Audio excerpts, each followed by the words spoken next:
Okay, good evening. तो मैं Audible हूँ सबको?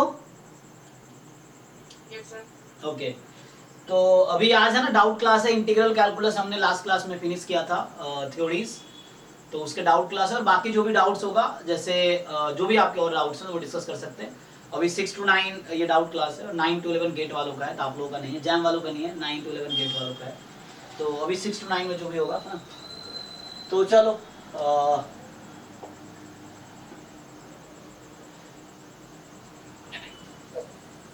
तो जो भी डाउट्स है ना, असाइनमेंट मैंने है ना इंटीग्रल के 8-10 असाइनमेंट भेजे थे मैंने ग्रुप में। तो जिन लोगों ने असाइनमेंट सॉल्व किए हैं, एक मिनट मनीष, तुम्हारा माइक कौन है? सर वो पीवाईक्यू पेपर का डिस्कस कर रहे थे। हाँ, पीवाईक्यू वाला। पेपर डिस्कस कर लेते उसमें डाउट थी। हाँ, लेकिन अभी मतलब इंटीग्रल कैलकुलस का पीवाईक्यू होगा। ठीक है, मैं ओपन करता हूँ इसमें। सर इंटीग्रल कैलकुलस शुरू करने की पहले मैंने जो आपको दो डाउट पूछे थे ना, हाँ, उसमें टाइम लग जाएगा, तो वो एंड में भी डिस्कस करते हैं, क्योंकि अभी शुरू करेंगे उसको, क्योंकि मेनली अभी इंटीग्रल के डाउट है। तो तुम्हारे जो डाउट्स हैं, जो एक्स्ट्रा डाउट है इंटीग्रल के अलावा, जो डाउट्स है वो 8 to 9 में करते हैं, ठीक है। तो अभी 6 to 8 में, हालांकि 6:20 हो गया, तो 6 to 8 में इंटीग्रल वाले डाउट करते हैं। जो बाकी डाउट्स हैं वो 8 to 9 में करते हैं अभी, है ना, ये चीज है, नहीं तो उसमें टाइम जाएगा। हाँ मनीष, जोर से बोलो, तुम्हारा डाउट 8 to 9 में करेंगे। हाँ, याद दिलाना 8 to 9 में भी। और ग्रुप में भेज दो, जो भी क्वेश्चन है ग्रुप में पोस्ट करो और फिर देखते हैं।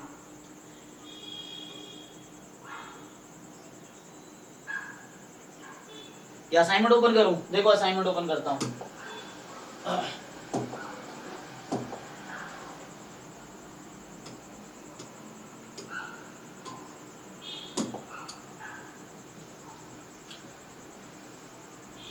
इसमें कौन सा पहले ये वाला किए? ये तो जान मैथ वाला रहा होगा।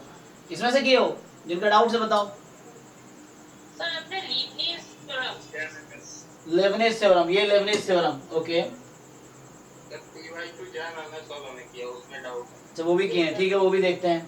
सर क्वेश्चन देखो, 1 by 1 देखते हैं ना। तो ये जिनके जो भी क्वेश्चन है, तो मैं स्क्रीनशॉट लेके ग्रुप में भेज सकती हूँ, मैं वो एक करके सॉल्व कर दूंगा, ठीक है। तो वो भी कर सकते हैं।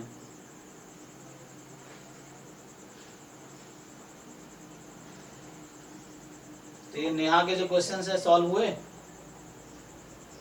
नहीं सर। अच्छा, ये ना पता नहीं आजकल ये इसमें इंटरनेट अभी कनेक्ट नहीं हुआ, इंटरनेट में टाइम लगेगा। तो जब तक ग्रुप में जो क्वेश्चन आया वही देखते हैं, रुको। तो देखो, जिन लोगों ने ग्रुप में भेजे हैं वही सॉल्व कर लेते हैं। तो कहाँ से स्टार्ट करूं? तो ठीक है, ये नेहा ने जो पहला क्वेश्चन भेजा वहीं से स्टार्ट करते हैं। देखो, तो ये 12 नंबर क्वेश्चन है। तो ये क्वेश्चन क्या है कि which of the following is are true. तो इसमें आपको डी ऑप्शन में डाउट है ना। Yes sir. सो डी कह रहा है कि surface area of x square plus z square is equal to a square and x square plus z square is a square that lies inside the cylinder x square plus y square is equal to a square।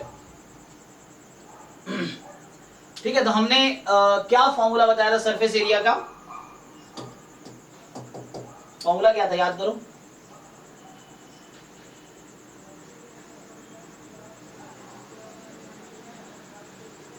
लिखा था last class में, देखो surface area का formula क्या लिखाया था?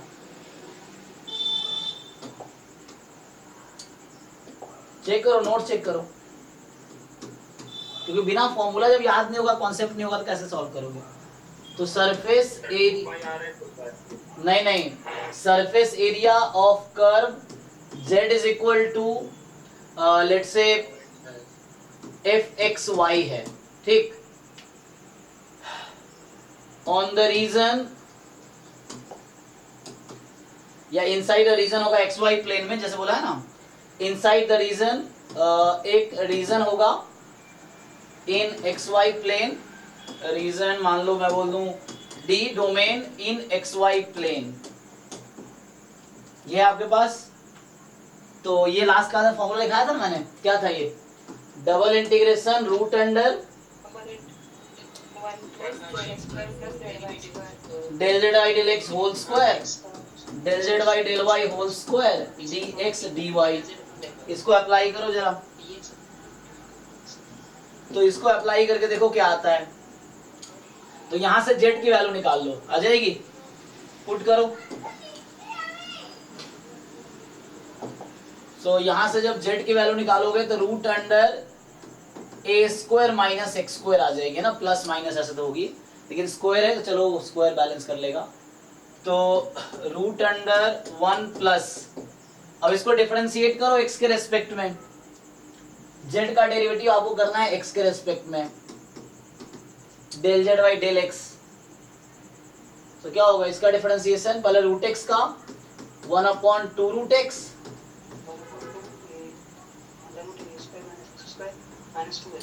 है ना, माइनस 2x, तो कैंसिल हो गया, तो माइनस एक्स अपॉन ए स्क्वायर माइनस एक्स स्क्वायर, ठीक। अच्छा रूट में, यहाँ रूट है तो 2 कैंसिल हो गया।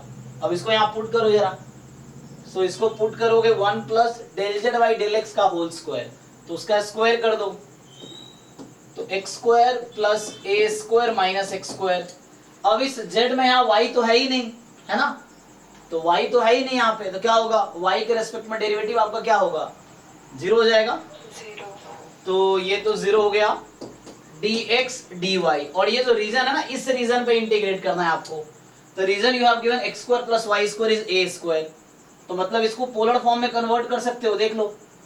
तो एक काम करो, पहले तो सिंप्लीफाई कर लो इसको। तो अगर तुम सिंप्लीफाई करोगे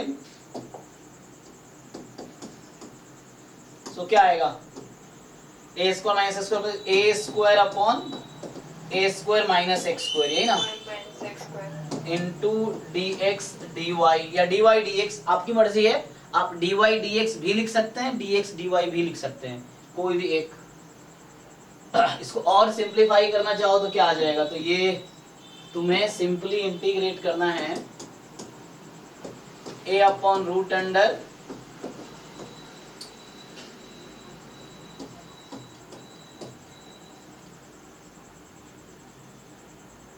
अब इसमें तुम देख लो, यहाँ पे देख सकते हो रीजन तुम्हारा जो है इंटीग्रेशन का, जो रीजन है वो क्या है, रीजन ऑफ इंटीग्रेशन वो ये सर्कल है।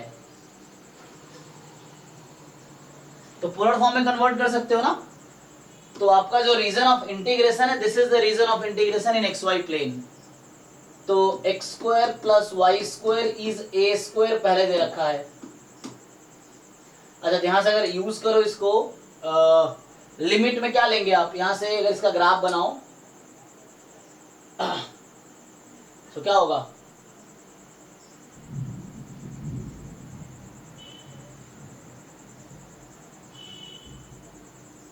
तो तुम पोलर फॉर्म में क्या करते हो, see this is your region of integration. तो यहां से आ जाएगा double integration A upon root under, अब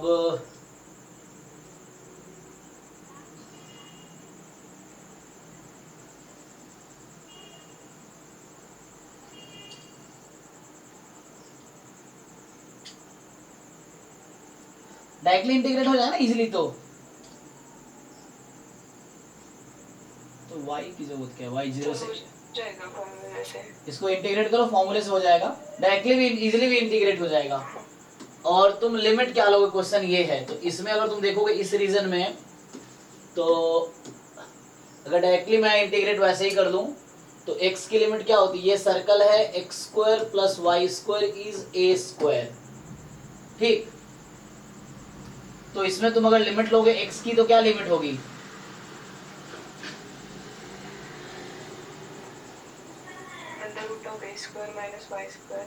x की लिमिट, ये x है ना, स्ट्रिप बनाएंगे ऐसा, तो यहाँ पे x की लिमिट आएगी माइनस में root under A square minus Y square, यहाँ पे लिमिट आएगी x की प्लस में root under A square minus Y square, यही आएगी ना। और y की वैल्यू कितनी है माइनस a टू a। अब इसको इंटीग्रेट करो। सो x की लिमिट अगर तुम लिखोगे तो ये आ जाएगा माइनस, मैं इसको ठीक से है ना लार्ज करके लिख दूँ तो ये आ जाएगा तुम्हारा double integration a upon root under a square minus x square D X की लिमिट है minus root under a square minus Y square to plus में a square minus Y square and y की limit है minus a to plus a। अब इसको integrate करो, ये तो फॉर्मूला होता है ना, क्या आता है ये 1 upon a square minus x square root का डायरेक्ट फॉर्मूला था ना, क्या था sine inverse x by A ना, तो अप्लाई करो sine inverse x by A and then वो लिमिट पुट करनी होगी आपको, तो फिर से सब्स्टिट्यूशन करना पड़ सकता है। तो इसको इंटीग्रेट करके देखो क्या आंसर आता है, आंसर तो सही आना चाहिए। सर ये चेंज ऑफ वेरिएबल से ज्यादा नहीं। अच्छा चेंज ऑफ वेरिएबल से, ओके क्या करना चाहिए था हमें, वेरिएबल चेंज कर लेते नहीं।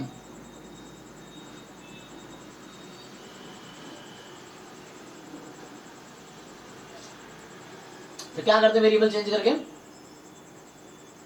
कोई नहीं इसको इंटीग्रेट करके देखो अगर मैं, अच्छा डी रेडियस a का तो रेडियस 0 से a हो जाएगा और फिर अच्छा dy dx करते तो आसान रहता नहीं, तो ये चेंज ऑफ ऑर्डर कह रहे हो आप एक्चुअली नहीं, हाँ ठीक है, मतलब इसको अगर मैं ऐसा लिखता कोई प्रॉब्लम नहीं है। सो a अपॉन रूट अंडर, हाँ सही कह रहे हो तुम, इससे कैलकुलेशन ज्यादा हो जाएगा नहीं।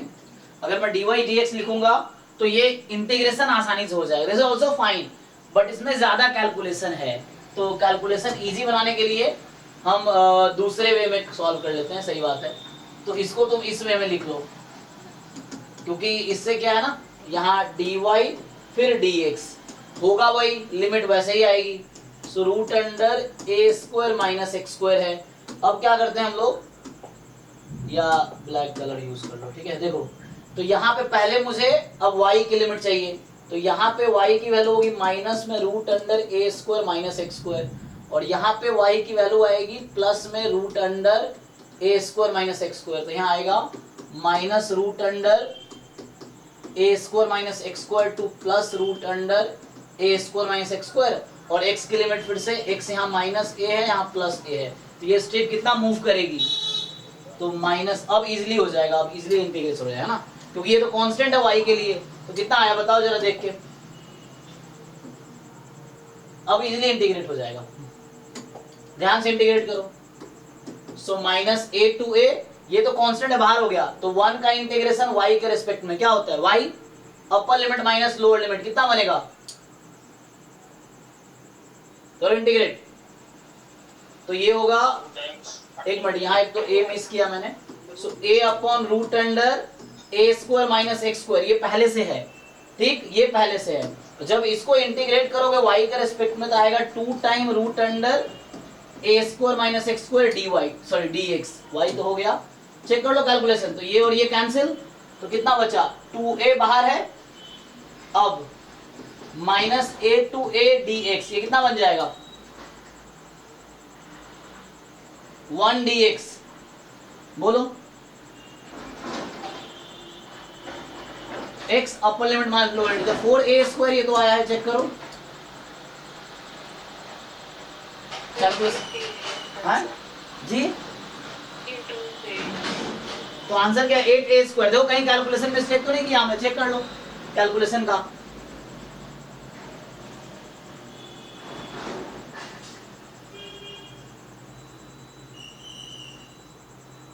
ठीक है कैलकुलेशन देख लो जस्ट, हमने स्टार्ट किया, z की वैल्यू यहां से निकाली हमने, z बराबर 2 कर्व है ना, एक है z इज इक्वल टू अपर एक लोअर, अच्छा तो हमने एक से काम किया है रूट अंडर दिस,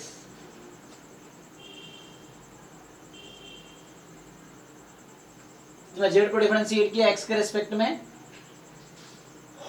तो आगे माइनस 2x अपॉन 2 कट गया x अपॉन दिस, तो 1 प्लस एक्स स्क्वायर, जब तुमने यहाँ एलसीएम लिया तो a square minus x square cut गया, a square upon this, a बाहर आया दिस, अब ये हो गया। y की लिमिट लिखनी थी मुझे, तो y की लिमिट मैंने यहाँ से यहाँ तक लिखी है, एक a पहले से बाहर है और अपर लिमिट माइनस लोअर लिमिट, तो 2a 4a square,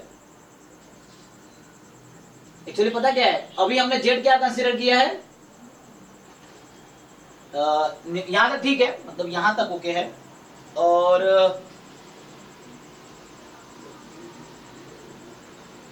this is fine, ठीक है। अभी हमने z क्या लिया हुआ है यहाँ पे, z इज, तो पता ना जैसे हमारे पास इक्वेशन था, हाँ, x square plus z square is A square. अगर इसका तुम ग्राफ बनाते तो क्या बनता है, क्या है ये, किसका ग्राफ है ये, तो यहाँ पे मैंने क्या किया है, जैसे z की वैल्यू निकालेंगे तो क्या आएगी, plus minus root under A square minus x square, यही आएगी ना। तो मतलब z में भी पॉजिटिव और नेगेटिव, जैसे मैं अगर ये बोलूं तो एक्चुअली क्या है, suppose this is y axis, x z, और ये इस तरह से है, ये सिलेंडर है actually, this is a cylinder. ये जो इक्वेशन है ये सिलेंडर की इक्वेशन है 3D में। 2D में आपको सर्कल की इक्वेशन दिखेगी, XZ प्लेन में ये सर्कल की इक्वेशन है, लेकिन 3D में ये सिलेंडर की इक्वेशन है, जहां y अनबाउंडेड है तो y कहीं तक जाएगा। तो हमने क्या किया है, z को पॉजिटिव लिया है, तो हमने जो सरफेस एरिया फाइंड की है पॉजिटिव z के लिए, उतना ही सरफेस एरिया क्या होगा, क्योंकि अभी हमने किसके लिए कैलकुलेशन किया है, जब z कंसीडर किया root under A square minus x square, तो ये हमने प्लस, तो बताया था ना, जैसे सर्कल में भी क्या होता है कि अपर रीजन में, अपर सेमी सर्कल में प्लस आता है, लोअर सेमी सर्कल में माइनस आता है। तो ये जो कर्व है इसी की इक्वेशन है, बट ये हाफ, जो क्या बोलता हूँ, सिलेंडर का हाफ पोर्शन को रिप्रेजेंट कर रहा है, जो पॉजिटिव जेड एक्सिस के अराउंड है। तो ये इसके सिर्फ इस साइड का सरफेस एरिया निकला है एक्चुअली। और जब z इज इक्वल टू तुम लेते हो minus root under A square minus x square, तो जहां z नेगेटिव रहा होगा, जो नेगेटिव साइड, ठीक है ना, ओरिजिन के इस साइड, मतलब z जहां पॉजिटिव है, तो ये यहाँ z पॉजिटिव कंसीडर किया हमने, तो सिर्फ ओरिजिन के जहां z पॉजिटिव एक्स एक्सिस है उस साइड का सरफेस एरिया आया, और यहां से क्या आएगा, minus root under A square minus x square, तो ये नेगेटिव साइड का आएगा। तो इससे क्या है, अभी हमने फाइंड किया है इसके अराउंड सरफेस एरिया, हाँ वो सिमेट्रिक ही है ना, सिलेंडर है। तो जैसे अगर 2D में इसका ग्राफ देखो तुम, 2D में इसका ग्राफ देखो तो कैसा होगा, ये z एक्सिस और मान लो ये x axis, for example x और z है ना, तो जितना ऊपर है z उतना ही z नीचे भी है। ये xz में प्रोजेक्शन है इसका, अगर xz में, ये 3D में ग्राफ बनाया हुआ है, ये 2D में ग्राफ है xz प्लेन में, तो ये सर्कल सिमेट्रिक है, तो यहां से भी सरफेस एरिया जो आएगी वही आएगी। तो पहले क्या आई थी, 4a स्क्वायर 4a स्क्वायर, मतलब जब z पॉजिटिव है तो उस साइड सरफेस एरिया क्या होता है, जैसे आउटर जो पोर्शन है उसका एरिया ना, तो इस साइड जो कर्व का आउटर रीजन है उसका एरिया ये आएगा 4a स्क्वायर, यहाँ से 4a स्क्वायर, तो टोटल मिला के तुम्हारा आ जाएगा 8a स्क्वायर। ओके ठीक है, चलो तो तुम्हें बस याद रखना, लास्ट क्लास मैंने फॉर्मूला लिखाए थे, surface area, area of the, है ना, area under a curve. Surface area क्या होता है, रीजन का सरफेस एरिया होता है, जो कर्व है उसके आउटर पोर्शन का। फिर volume, length of curve, volume of revolution, इन सब का लास्ट क्लास में जो इंटीग्रल क्लास हुई थी, जो थ्योरी की लास्ट क्लास थी, उसमें ये फॉर्मूला लिखाए थे, आज उसकी प्रॉब्लम क्लास है। सो ठीक है, तो ये आ गया। नेक्स्ट क्या है देखो, सो नेक्स्ट जो इन्होंने पूछा है इंटीग्रल, अभी इंटीग्रल का डाउट करते हैं अभी, उसके बाद तो कुसुम के भी डाउट है, चलो उसके बाद एक कुसुम का डाउट कर ले, तो उसके बाद फिर वापस आएंगे जो नेहा का डाउट है ना। सो ग्रुप में देखो, ये सारे क्वेश्चन ग्रुप में है जो मैं कर रहा हूँ। तो इन्होंने जो भेजे हैं 42 नंबर, देखिए 42 नंबर जो डाउट है इनके, ये कह रहा है कि लेट एस, एक एस रीजन आपको दे रखा है, एस बी ए रीजन, ठीक, एस क्या रीजन है कि, अच्छा देखो अभी जो मैं एक कॉन्सेप्ट बताया हूं ना, ये प्लस और माइनस वाला, ये अक्सर कई बार जरूरत पड़ती है, मैं तुम्हें सर्कल में बताता हूं, मैं फिर से हम लोगों को याद दिलाता हूं कि होता क्या है। जैसे कहीं लिखा हुआ है x square plus Y square is A square, ये इक्वेशन ऑफ सर्कल है एक्स वाई प्लेन में ना, equation of circle in x Y plane, तो इसका ग्राफ जो है ये फुल सर्कल है, ये कोई प्रॉब्लम नहीं है। लेकिन अगर आप यहां से ये निकालते हो कि y is equal to root under, ये मैं पहले भी बताया हूं आप लोगों को, तो अगर कोई बोलेगा इसका ग्राफ बनाओ, इसका ग्राफ, क्या ये फुल सर्कल बनाएगा? इसका ग्राफ क्या होगा? ये फुल सर्कल नहीं है, ये y हमेशा पॉजिटिव है, तो इसका जब आप ग्राफ बनाओगे तो आपको दिखेगा ये सिर्फ y पॉजिटिव, ये वाला ग्राफ है. So this is the graph of this region actually. And similarly अगर मुझे देता है y बराबर minus root under A square minus x square, so इस पोर्शन का ग्राफ सिर्फ ये है. This is the lower semi circle, this is the upper semi circle, this is the full circle. क्योंकि डोमेन चेंज हो जाएगा. यहाँ डोमेन क्या है उसके हिसाब से नेगेटिव पॉजिटिव कुछ भी हो सकता है. यहाँ पे y की वैल्यू नेगेटिव नहीं आ सकती है, यहाँ पे y की वैल्यू पॉजिटिव नहीं आएगी कभी भी. So that's why. तो वही स्टोरी यहाँ भी यूज हुआ है कि हमने सिर्फ z पॉजिटिव के लिए किया है, फिर नेगेटिव के लिए अलग आएगा, तो इसलिए सेम सेम आएगा. यही यहाँ पे भी इस क्वेश्चन में भी जरूरत पड़ेगी इस चीज की. देखो ध्यान से, तो ये जो 42 नंबर क्वेश्चन है ना, इसने उसने भेजे हुए हैं, देखो जरा. ये कह रहा है कि set of x, y such that this belongs to r square such that xy तो पॉजिटिव है, xy दोनों पॉजिटिव मतलब फर्स्ट क्वाड्रेंट, एंड y की जो लिमिट है that is root under 9 minus x minus 3 whole square, और यहां आएगा root under 4 minus x minus 2 square.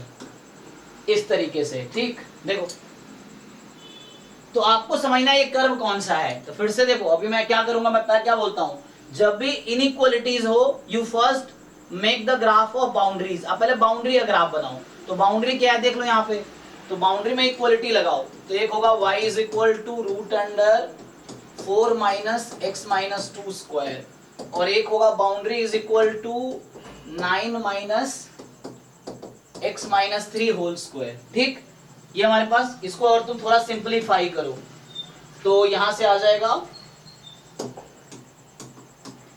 x minus 2 whole square plus Y square is 4 मतलब 2 स्क्वायर, और इसको थोड़ा सिंपलीफाई करो तो x minus 3 square plus Y square is equal to 9 मतलब 3 स्क्वायर. तो आपको ये समझ आ रहा होगा कि ये सर्कल की इक्वेशन है, ये सेमी सर्कल की इक्वेशन है.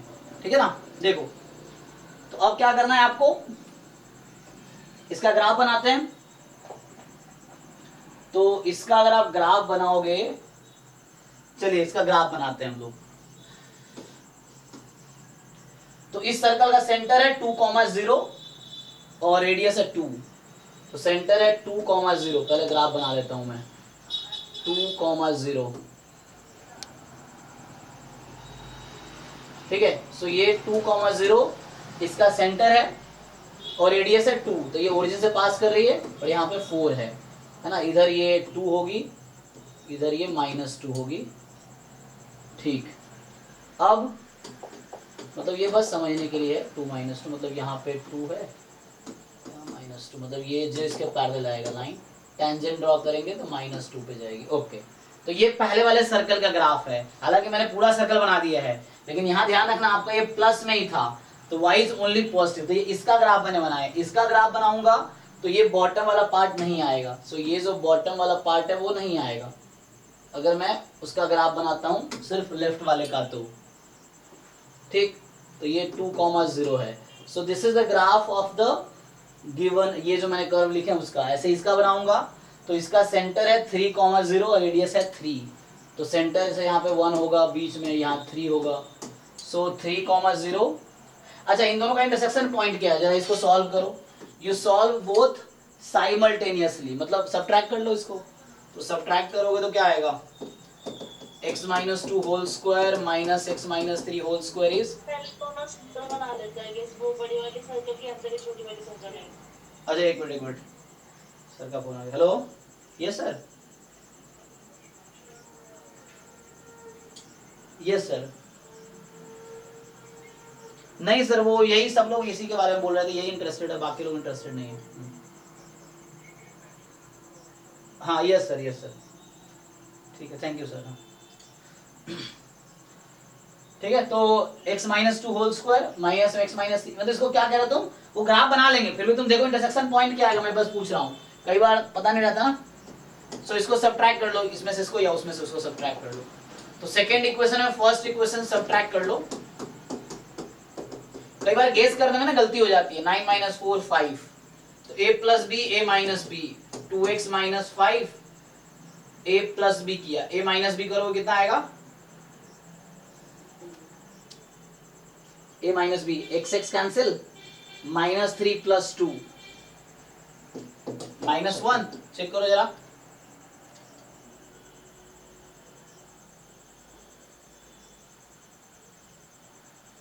मैं a square minus B square लगा रहा हूं, ठीक है ना, देख लो तो क्या आएगा।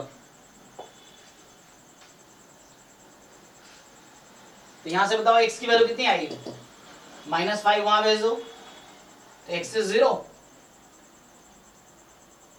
तो जस्ट वेरीफाई करने का, तुम्हें दिख रहा होगा ग्राफ तुम लोग को, ओके है, मुझे कोई प्रॉब्लम नहीं है। सो x बराबर तो सिर्फ ओरिजिन पे मिल रहा है, और x को 0 रखोगे तो y क्या आएगी, दोनों में x को 0 रख दो तो y बराबर भी 0 ही आएगी। कहने का मतलब सिर्फ ओरिजिन इसका पॉइंट ऑफ इंटरसेक्शन है, वो ठीक है कि ये आपको दिख रहा है कि 3 0 है और रेडियस 3 है, तो ये लार्जर सर्कल होगा। सो ये जैसे 3 है तो अगला क्या होगा 5 6, यही ना, 3 इसका सेंटर है, तो ये कुछ इस तरह से होगा। रफली मैं ग्राफ बना रहा हूँ इस तरह से, तो ये आपका दूसरा वाला सर्कल है, तो इसका सेंटर 3 0 में लगता है ग्राफ। अब इसने क्या कहा था, y की वैल्यू इन दोनों के बीच है। मैं फिर से बोल रहा हूँ, तो आपको लोअर पोर्शन बनाने की जरूरत है नहीं, क्योंकि फर्स्ट क्वाड्रेंट में बात कर रहा है ना, तो you can just make the upper region. तो ये हो गया। अब क्या था कि इस सर्कल जिसका रेडियस सेंटर है ना 2 0 पे था, रेडियस 2 है, वहां से यहां तक, तो मतलब ये बीच का हमारा रीजन ऑफ इंटीग्रेशन ये है, चेक कर लो।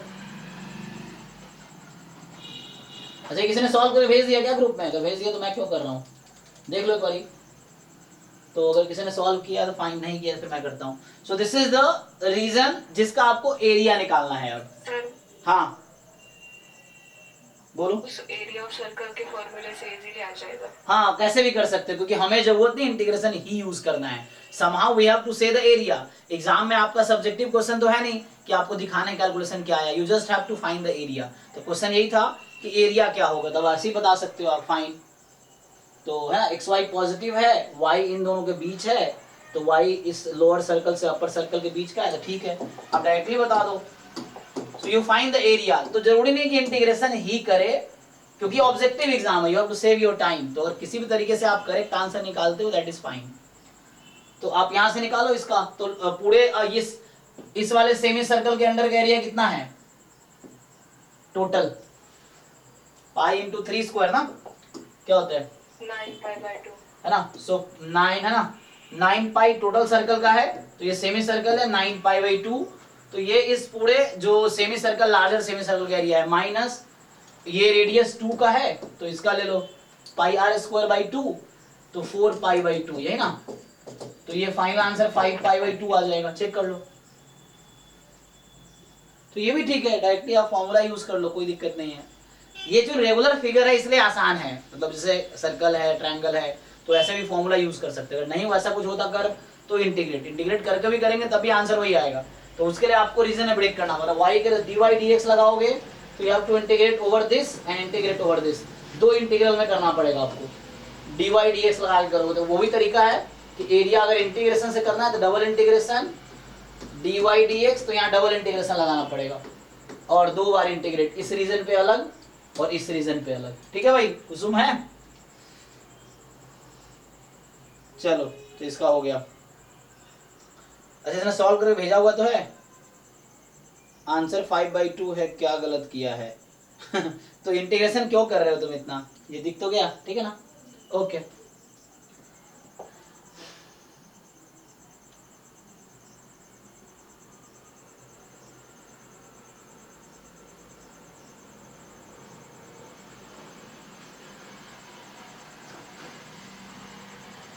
ठीक है, सो नेक्स्ट क्वेश्चन किसका है देखो। अच्छा, इसको भेज दो, इसमें क्या दिक्कत है।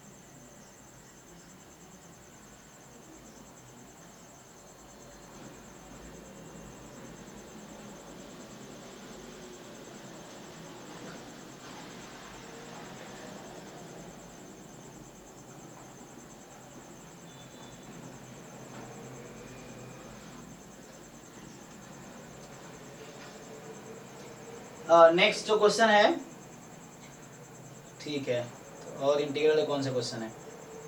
इसके ऊपर जो क्वेश्चन थे इसके डाउट क्या है? Question number 16 and question number 20। देखो 16 में क्या डाउट है? ये 16 ग्रुप में है। देखो तो ये जो क्वेश्चन है आपका कि I is the integration 4x³ है ना, और 1 प्लस x⁴। अच्छा ये ब्रैकेट कहीं प्रॉब्लम तो नहीं किया ना? ये पता चले इसने ब्रैकेट किस पे लगाया? सिर्फ x4 पे लगाए हैं। कई बार टाइपिस्ट भी गलती कर देता है, तो एक बार देख लेना। तो हम लोग अभी क्या करें, किसी का पावर लेके चले या पूरा का? मुझे जहां तक क्यों लग रहा है कि ये ऐसा हो, लेकिन ऐसा हुआ तो कैंसिल भी तो हो जाएगा, है ना? तो कोई बात नहीं, चलो इसको ऐसे ही सॉल्व करके देखो, जैसे लिखा है वैसे ट्राई करते हैं। तो इसकी पावर इसने लिखा 2010, ऐसा ना, और 1 प्लस x⁴ और इसकी पावर लिखा है 2000, है ना, 2012 dx। लिमिट क्या है? 0 से 1। तो आपसे पूछ रहा है कि, और ये आंसर आपका आता है λ/μ, जहां पे GCD ऑफ λ/μ 1 है, मतलब लैम्डा और म्यू को प्राइम है, इसके बीच में कोई भी कॉमन फैक्टर नहीं है। और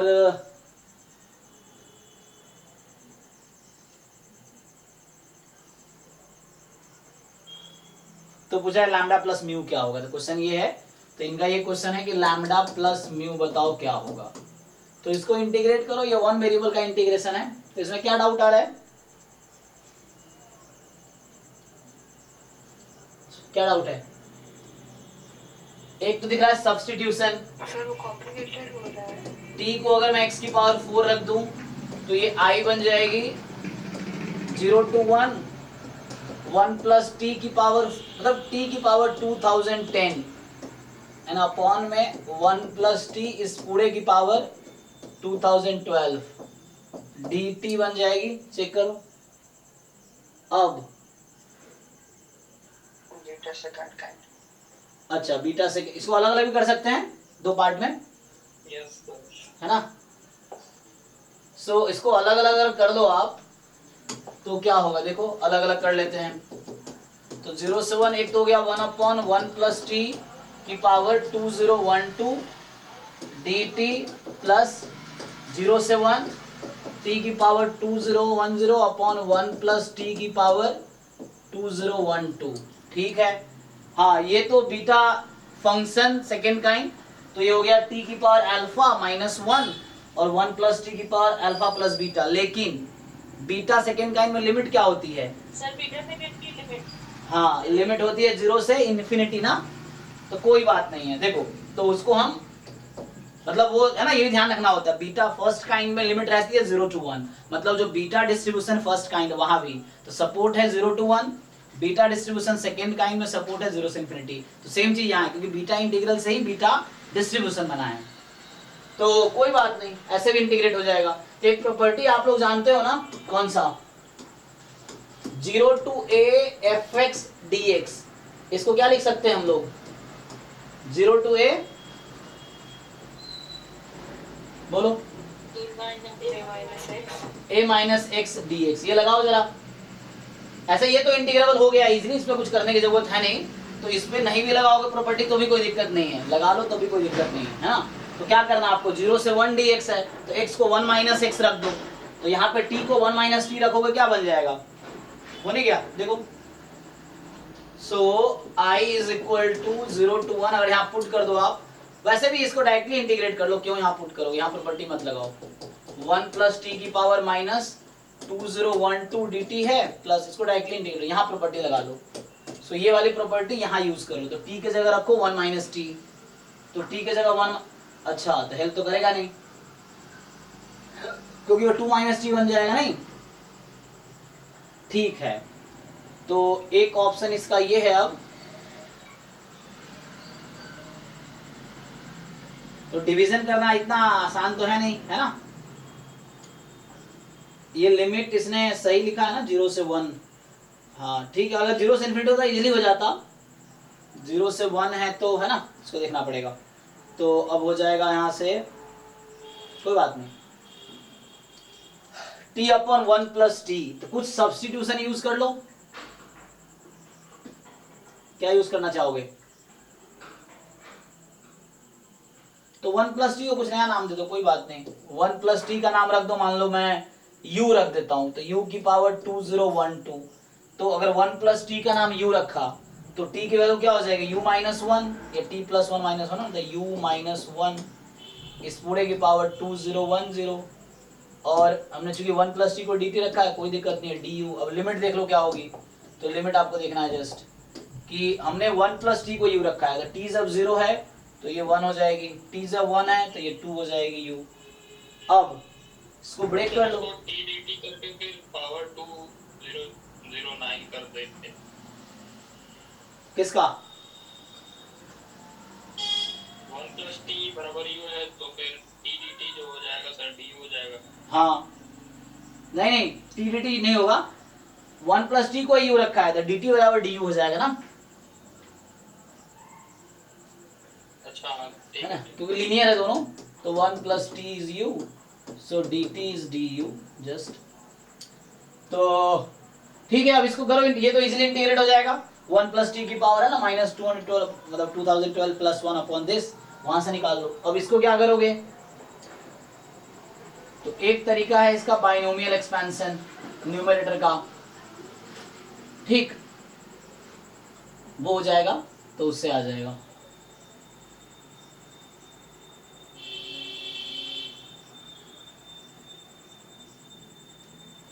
लेकिन उससे फिर ना काफी टर्म्स ज्यादा होंगे।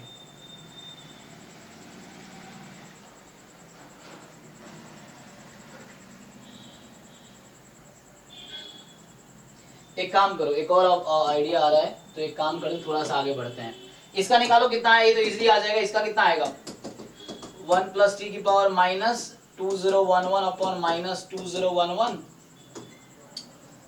0 से 1।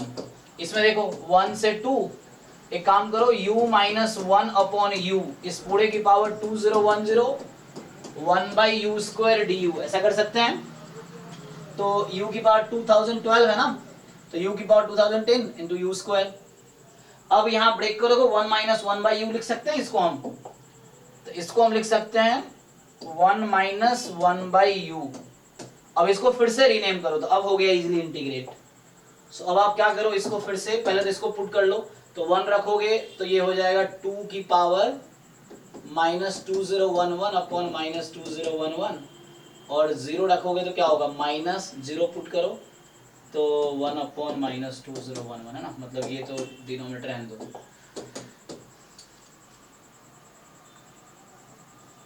तो ये हो गया, ये तो इसका आंसर है, देख लो परी। और प्लस अब यहाँ क्या करो, 1 माइनस 1 बाई यू को फिर से रीनेम करो। हाँ सर वो जो स्टिक वाला पार्ट है, हाँ पावर 2010 आप ऊपर, उसमें टी को जस्ट बाहर ले लेंगे तो इंटीग्रेट हो जा रहा है। ओके, टी को क्या करेंगे, टी आउट कर ले हम, डिनोमिनेटर से टी बाहर लेंगे तो 1 प्लस 1 बाई टी बनेगा। अच्छा 1 प्लस 1 बाई टी को जो लेंगे तो वो उस- टी स्क्वायर। ठीक है, वही यहाँ भी वही मैं कर रहा हूँ, ठीक है, हाँ, उससे भी आ जाएगा, यहाँ से भी आ जाएगा। तो अब 1 माइनस 1 बाई यू का नाम मान लो v रख दिया मैंने, सपोज 1 माइनस 1 बाई यू जो है ना उसको v रख दो। So let's say you take this edge, so this is v की पावर 2010। अब ध्यान दो मैंने v किसको लिया है, so v substituted, v is equal to 1 minus 1 by U, so dv upon du।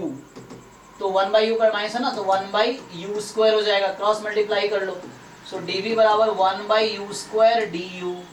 ठीक, तो इसको पुट कर लो, अब तो क्या हो गया, तो ये dv। अब v की लिमिट चेक कर लो क्या होगी, तो जब तुम्हारा u 1 है तो v की वैल्यू 0 हो जाएगी, एंड जब u तुम्हारा 2 है तो v की वैल्यू कितनी हो गई, 1 माइनस 1 बाई 2, तो 1 बाई 2।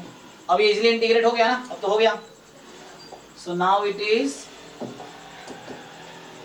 तो इसको तुम जैसे भी चाहो सिंप्लीफाई कर लो, चाहो तो अलग अलग करके, है ना, प्लस हो जाएगा। तो 1/2011 ये सेपरेट कर रहा हूँ तो ये माइनस माइनस करके प्लस हो जाएगा, माइनस 1/2011 2 की पावर 2011, ऐसा कुछ बनेगा। इसी को लिखा पहले टर्म को।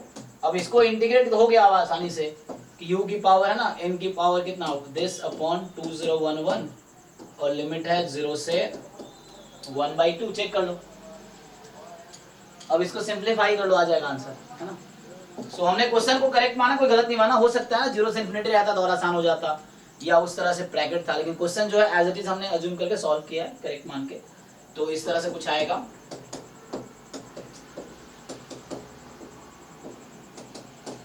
अब इसको ब्रेक करो, तो ब्रेक करोगे तो 1/2011 एंड यहाँ पुट करोगे तो 2 की पावर यही बन जाएगी 2011 पावर में, माइनस 0 रख दो तो ये 0 हो गया। तो हुआ क्या, ये और ये कैंसिल, तो फाइनल आंसर आ गया 1/2011 और ये ऑलरेडी को प्राइम है ना। तो यही आ गया जो आपको पूछ रहा था, लैम्डा अपॉन म्यू क्या था। सो चेक कर लो एक बार, कहीं डाउट है तो बताओ। सब्स्टिट्यूशन हमने यूज किया है। सो ये पूछ रहा था ना कि किसके इक्वल है, लैम्डा अपॉन म्यू के, तो लैम्डा अपॉन म्यू हमारा ये आ गया, तो this is lambda upon mu, और वो ऑलरेडी को प्राइम है। तो आपसे पूछा गया था what is the lambda plus mu, तो इसका आंसर आ गया 2012। चेक कर लो, ठीक ठीक है ना। तो बस सब्स्टिट्यूशन इसमें यूज करना था। देखो यहां से स्टार्ट किया था, तो दिस वाज द क्वेश्चन कि 4x³ 1 + x4 टोटल 2010, 1 + x4 की टोटल पावर 2012। तो x4 को t लिया पहले, तो t में कन्वर्ट हुआ, अलग अलग कर दिया, ये तो इजीली इंटीग्रेट हो गया।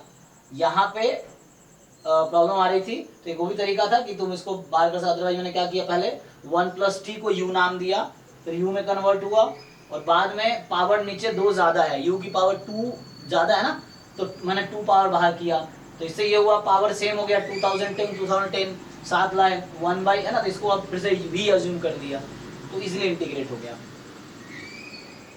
ठीक है, चलो नेक्स्ट क्वेश्चन देखते हैं। सो नेक्स्ट जो क्वेश्चन है किनका रह गया, इसमें एक और क्वेश्चन, इसका डाउट है, एक और क्या है, क्वेश्चन नंबर 20। सो जो 20 है असाइनमेंट में, ये है कि d/dx capital fx, this is e⁻ sin x/x, ठीक। तो ऐसा है आपके पास। सो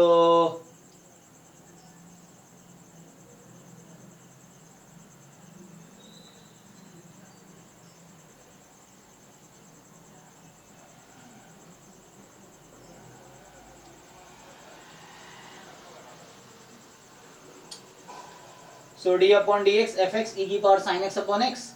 तो आपसे क्या बोल रहा है कि if integration 1 to 4 2e⁻ sin x², ऐसा कुछ, upon x dx is capital Fk minus capital F1, तो बताओ then one of the possible value of k is. So k की वैल्यू क्या है, तो यहां से क्या मतलब है, यहां से आप लोग ऑलरेडी जानते हैं कि e⁻ sin x/x dx। सो इसका इंटीग्रेशन किसके इक्वल होगा जी, क्या होता है डेफिनेशन कि अगर fx का डेरिवेटिव ये है तो इसका इंटीग्रेशन क्या होगा,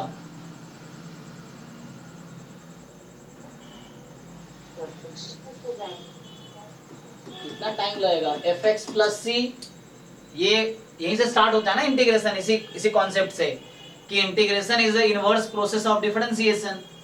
सो इंटीग्रेशन डिफरेंशिएशन का इनवर्स प्रोसेस है, तो वहां से हो जाएगा।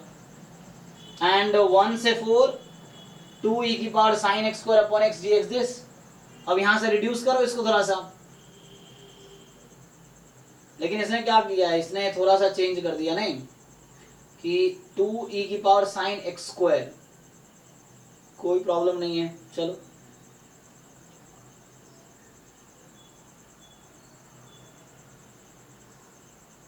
तो एक्स स्क्वायर को कुछ अज्यूम कर दो, अभी क्वेश्चन हम करेक्ट मान लेते हैं, ठीक है ना।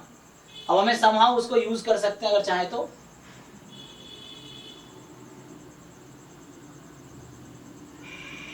सर x से मल्टीप्लाई ठीक है, तो x से अगर मल्टीप्लाई x से डिवाइड क्या होगा, एक्स स्क्वायर को t ले लो, यही ना। तो एक्स स्क्वायर को t अज्यूम कर लो, तो एक्स स्क्वायर को t लोगे तो e की पावर साइन t और 2x dx dt अपॉन में t हो जाएगी, चेक कर लो। और ये लिमिट अब क्या कन्वर्ट होगी, तो हमने एक्स स्क्वायर को t लिया, तो x जब 1 है तो 1 और ये 1 to 16, यही ना। और हाँ, इसका इंटीग्रेशन मुझे ऑलरेडी बता रखा है इन्होंने कि fx है तो ये ft ही कर दो, और इसकी लिमिट है c तो लिखते हैं डेफिनेट में हम, तो 1 to 16, तो ये f16 माइनस f1, तो k की वैल्यू जो पूछ रहा था वो 16 है, चेक कर लो।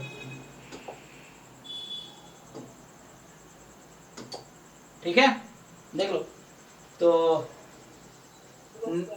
ओके चलो, इसका इनका डाउट हो गया। नेक्स्ट जो है हमारा एक और डाउट अगला है, क्या है इसमें, तो ये 20 क्वेश्चन फिर से क्या बोल रहा है, देखो जरा। नेक्स्ट वाला दूसरा 20 आगे है उसी ग्रुप में। तो ये 20 क्या कह रहा है कि the solid sphere x y z, जहां पे ये आर क्यूब में है, सच दैट, तो x y z belongs to R cube such that कि x square plus Y square plus z square less than equal to 1 is cut into two parts by the plane z बराबर, so this is cut into two parts by plane है एक, so the plane equation दे रखा है z is equal to 1/2। तो पूछ रहा है find the volume of the smaller part. तो देखो आप ध्यान से, इसका अगर आप ग्राफ बनाओगे 3D में तो होगा क्या, दिस इज अ स्फीयर है ना, सो रफली इस तरह का शेप होगा ना, ये मान लो ऐसा है, तो ये स्फीयर है। मैं अगर अज्यूम करूं मान लो x y, ये z एक्सिस है। अब एक प्लेन है जो इसको कट कर रही है, तो z यहाँ पे क्या है 1 है, क्योंकि है ना ये 1 है यहाँ पे, तो x square plus Y square plus z square is equal to r square. तो सेंटर 0 0 0 है स्फीयर का, रेडियस 1 है, तो ये भी 1 है ना, ये सब 1 पे कट करेगा। अब z बराबर हाफ पे एक प्लेन आपने ड्रॉ किया, वो प्लेन वाला बीच का ये पोर्शन है, प्लेन ऐसे कट किया आपने इसको, सो दैट प्लेन इंटरसेक्ट ये हाफ है, ठीक। थोड़ा सा इस तरह से लिख लो है ना, सो हमने इसको कट किया एक प्लेन से, तो ऊपर वाले पोर्शन का वॉल्यूम पूछ रहा है आपसे, है ना, क्योंकि ऑब्वियसली लोअर पोर्शन ज्यादा होगा, तो अपर पोर्शन स्मॉलर पोर्शन की वॉल्यूम पूछ रहा है। तो एक प्लेन ने इसको कट कर दिया, ठीक है, तो प्लेन कट कर दिया तो क्या बना होगा, आप लोगों को आइडिया होगा, तो इस तरह से इस तरह का एक शेप बनेगा, ठीक है ना। तो क्योंकि ये यहां से नहीं कट रहा है कि ये रेडियस है, तो उस तरह से स्फीयर का पार्ट है ये, इस तरह से बना। अब है ना यहाँ ये जेड एक्सिस है इस तरह से, तो ये जेड एक्सिस है, यहाँ जेड की वैल्यू 1/2 है और यहाँ जेड 1 है, तो मुझे वॉल्यूम चाहिए स्मॉलर पार्ट का। तो वॉल्यूम का फॉर्मूला होता है dz dy dx। अब आप खुद डिसाइड करो, अगर मैं स्ट्रिप बनाऊंगा इस रीजन में, ये स्ट्रिप बनाऊं, तो z की लिमिट क्या होगी,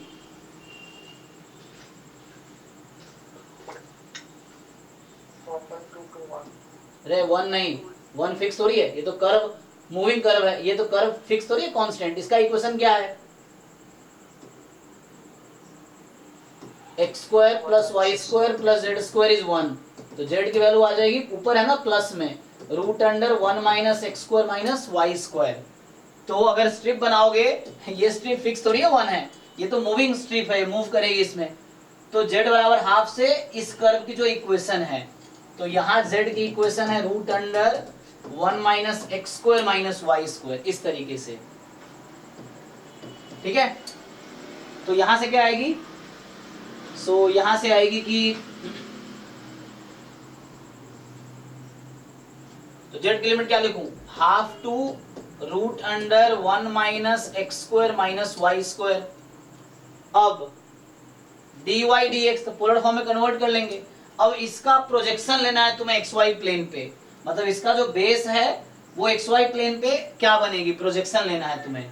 तो प्रोजेक्शन लेने में क्या करते हैं, तुमने किससे कट किया था, z बराबर हाफ से, तो z को उसमें हाफ रखो, तो यहाँ पे z को हाफ रख दो, तो x square plus Y square plus half square is equal to 1। तो x square plus Y square equal to क्या आएगा, ठीक है ना, यहाँ पे z हाफ है ना, तो z हाफ है तो 1 माइनस 1/4 3/4, तो मतलब √3/2 का whole square. So this is the projection in xy plane, ये प्रोजेक्शन आया xy प्लेन में। मान लो ये रीजन r है, suppose this region r, so you have to integrate over the region r। तो मतलब अब ये मतलब हुआ कि ये जो क्वेश्चन है अब ऐसा हो गया। So volume is equal to double integration, z का तो 1 है तो 1 dz z upper limit minus lower limit, तो 1 minus x square minus Y square minus 1/2 dy dx। अब ये dy dx का रीजन तुम्हें समझ आ ही रहा है कि अगर xy प्लेन में ग्राफ बनाओगे, प्रोजेक्शन इसका xy प्लेन में लोगे, सो this is a circle of radius √3/2, this is radius √3/2, तो ये रेडियस आपका √3/2 है यहाँ पे। सो अब इसको सिंप्लीफाई कर लो, तो इसके काम करो पोलर फॉर्म में कन्वर्ट कर दो इसको, तो पोलर फॉर्म में कन्वर्ट कर दोगे तो double integration root under 1 minus r square minus 1/2 r d theta.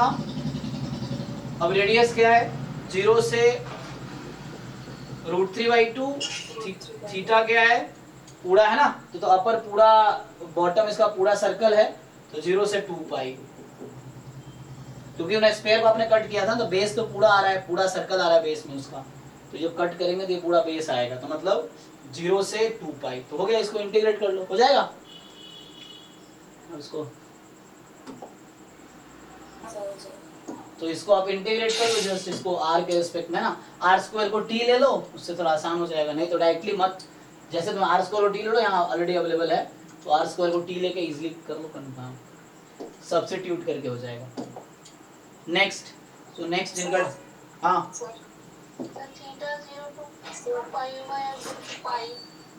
क्यों 0 से पाई क्यों होगा,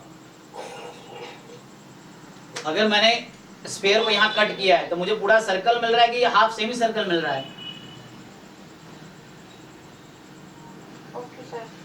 0 से पाई क्यों लेंगे जब सेमी सर्कल होगा, ये तो पूरा सर्कल मुझे मिलेगा बेस में, जब आपने इसको कट किया है तो यहाँ तो पूरा सर्कल है, फुल सर्कल मिलेगा मुझे, क्योंकि स्फीयर को मैंने कट किया ऊपर से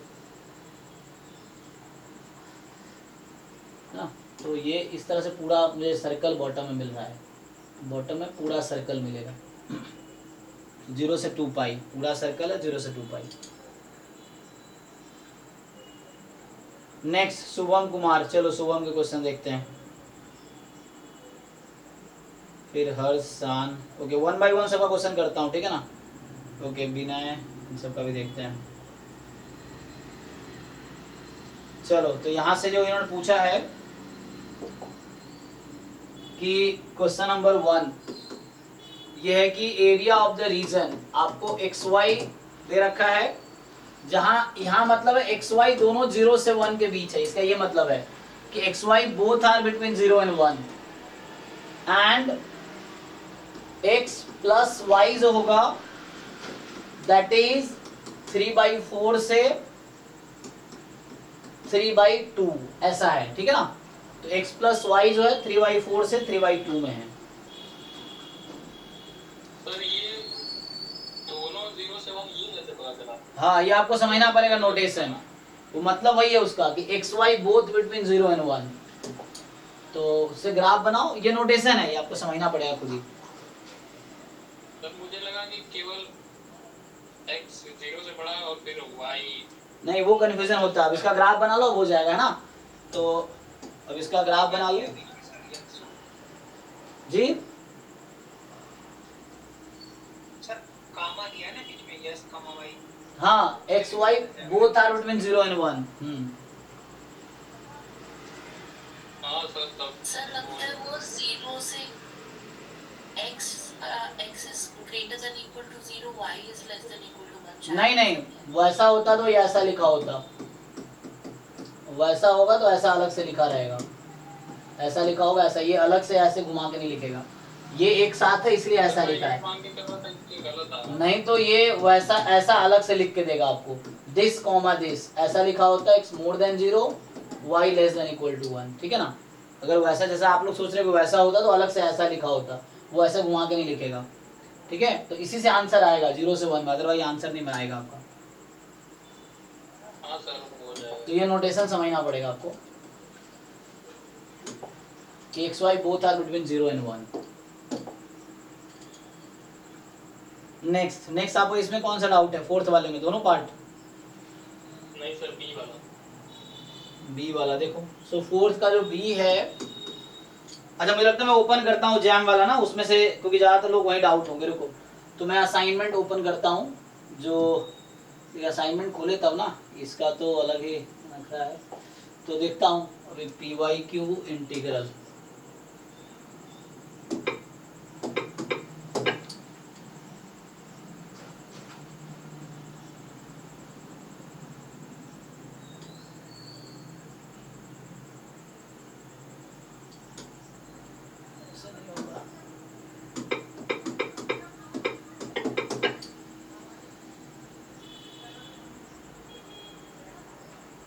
अच्छा जैम एमए वाला मैंने भेजा ही नहीं, आपको ये भी भेजना था ना कि जैम एमए में जो आते हैं इंटीग्रल क्वेश्चन, ये अभी असाइनमेंट रह गया भेजना, तो ये भी है।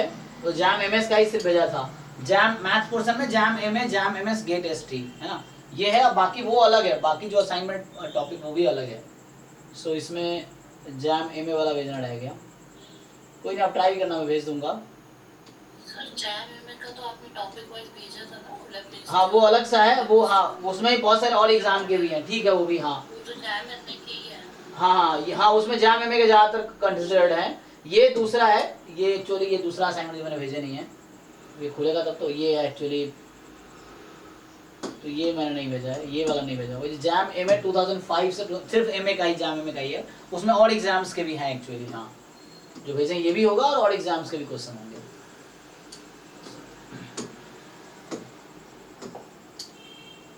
तो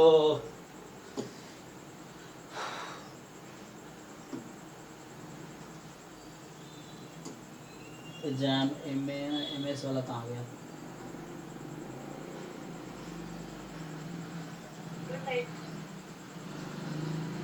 PYQ जैम एमएस वही सर्च करना पड़ेगा लग रहा है। ये JEE का है और MA का है इंटीग्रल वाला।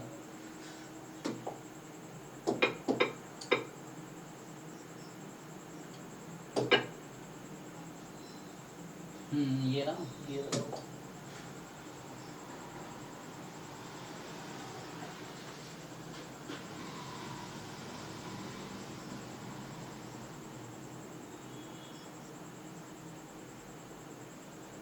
देखो, ये पहला क्वेश्चन ही पूछ रहा था ना, ये ध्यान से दो।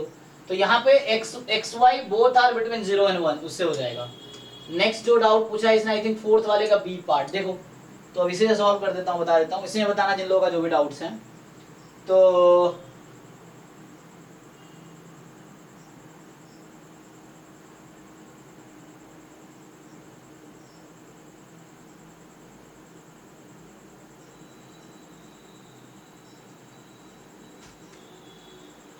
फोर्थ का बी पार्ट देखो आप लोग भी। इसमें लिमिट में प्रॉब्लम हो रहा था। अच्छा ईडी वाला। तो फोर्थ का भी कह रहा है कि z dx dy dz w region है bounded by x0 y0 z0 z1, actually आगे काट दिया क्या इसने, and the cylinder x2 + y2 is 1 xy more than 0। ठीक है, चलो इसको मैं सॉल्व करता हूँ। ये फोर्थ का जो बी है तुम्हारा ना,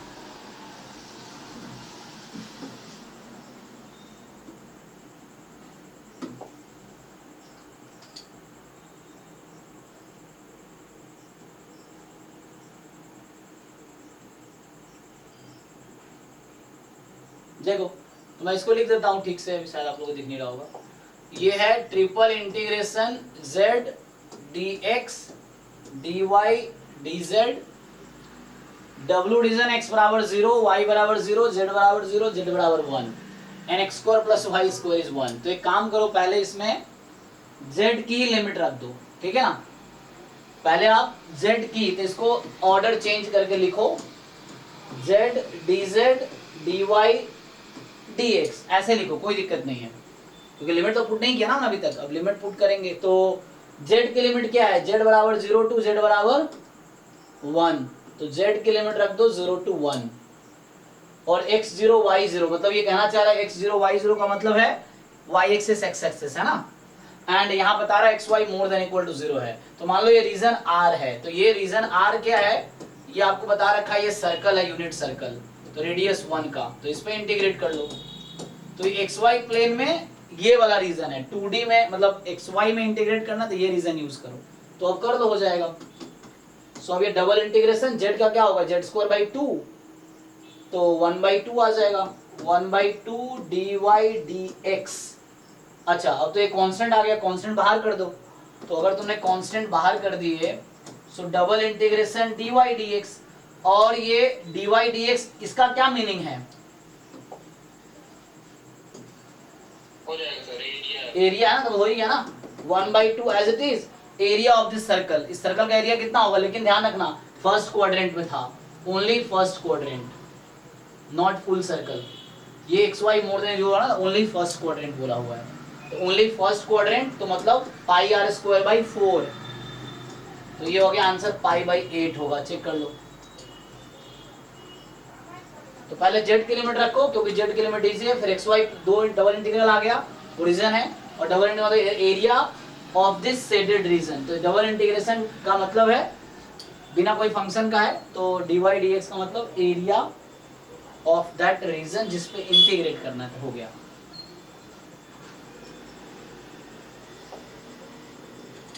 नेक्स्ट बताओ भाई, तो जिन लोगों ने ये ट्राई किया बताओ इसमें, फोर्थ के बाद सिक्स्थ, ओके। तो देखो सिक्स्थ मैं उधर बुलाता हूँ, तो सिक्स्थ जो है ये कह रहा है आपसे कि सर पिछले वाला क्वेश्चन था, उसमें z की वैल्यू क्यों ली थी,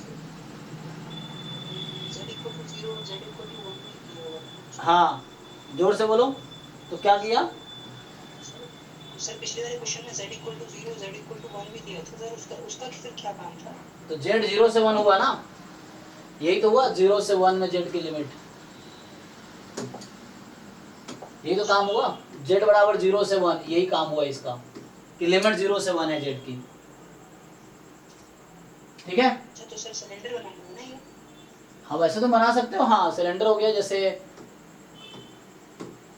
ये z है तो सिलेंडर हो गया, सही है। इसको एक्सटेंड कर दो 1 तक, तो 0 से 1 है ना, इधर ओरिजिन 0 से 1 में, हाँ ठीक है। Okay sir. z बराबर 1, इधर z बराबर 0 होता है बॉटम पे, हाँ ये सिलेंडर हो गया ये। तो अगर z की लिमिट 0 में डायरेक्टली दे रखी हो, तो हम लोग सिर्फ z की लिमिट पुट करते हैं, ग्राफ बनाने की नीड नहीं है। हाँ जरूरत नहीं है, हाँ। जब z का कोई फंक्शन दे रखा हो तो ग्राफ प्लॉट करने से। हाँ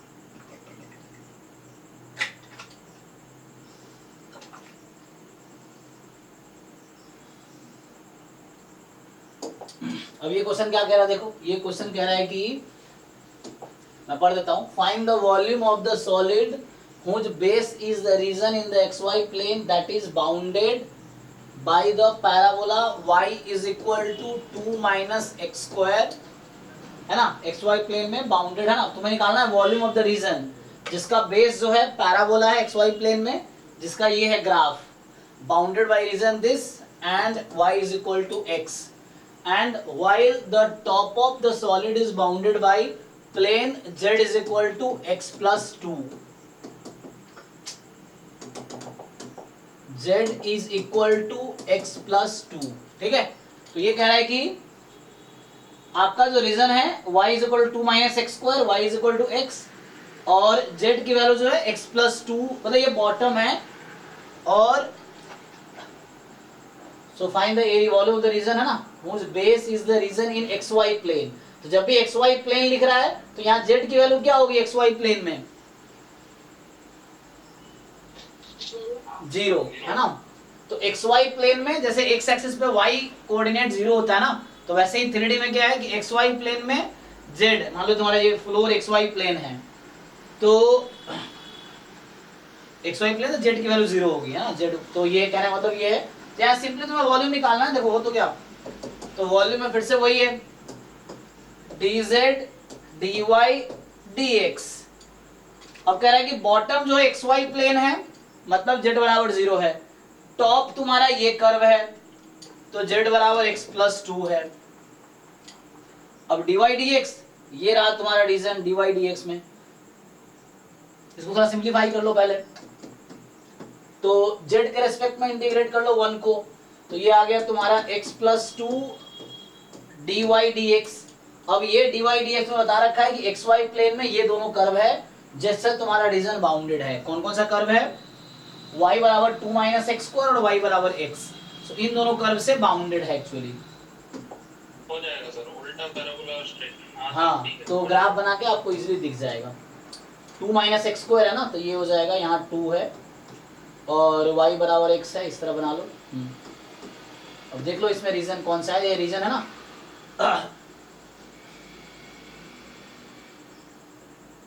bounded by the parabola and the line, ठीक है।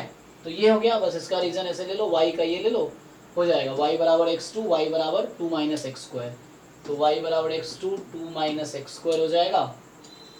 एंड x की वैल्यू कहाँ से कहाँ तक, इंटरसेक्शन पॉइंट निकाल लो, तो इन दोनों का इंटरसेक्शन, इन दोनों को सॉल्व कर लो। -2 से 1 तक शायद जा रही है, ठीक है, चेक कर लो, अगर 1 रखेंगे तो 1, तो 1 पे 1, ठीक है 1 तो हो गया अपर लिमिट। -2 रखोगे तो यहाँ -2 है, वहाँ हो जाएगा 4, तो सही बात है। तो -2 से 1 क्या करना, दोनों को साइमल्टेनियसली सॉल्व कर दो। तो दोनों कर्व को साइमल्टेनियसली आप सॉल्व करोगे तो उससे x और y की वैल्यू आ जाएगी, ठीक है ना। तो आपका ये आंसर आ जाएगा, ठीक है, तो हो जाएगा ये। तो वॉल्यूम मतलब dz dy dx, इससे आ जाएगा।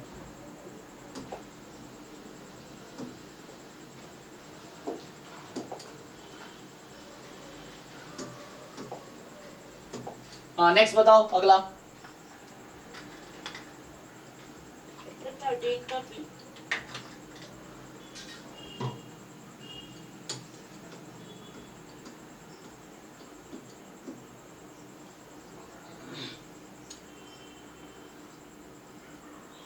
वैसे कुछ लिमिट्स में दिक्कत आ रही है, पर वो ग्राफिक्स पे कर दीजिए।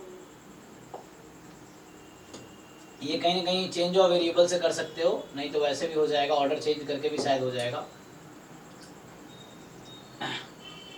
एक तो लिमिट ठीक से दिख नहीं रहा इसमें, क्वेश्चन ना इसमें सही से वो नहीं किया।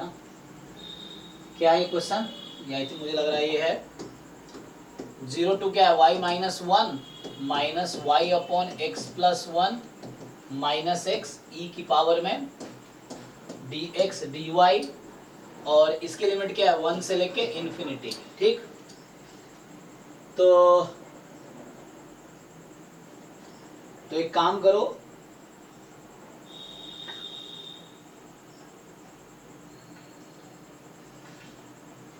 तरीके कई सारे हैं ना। देखो इसको अगर लिखूं मैं,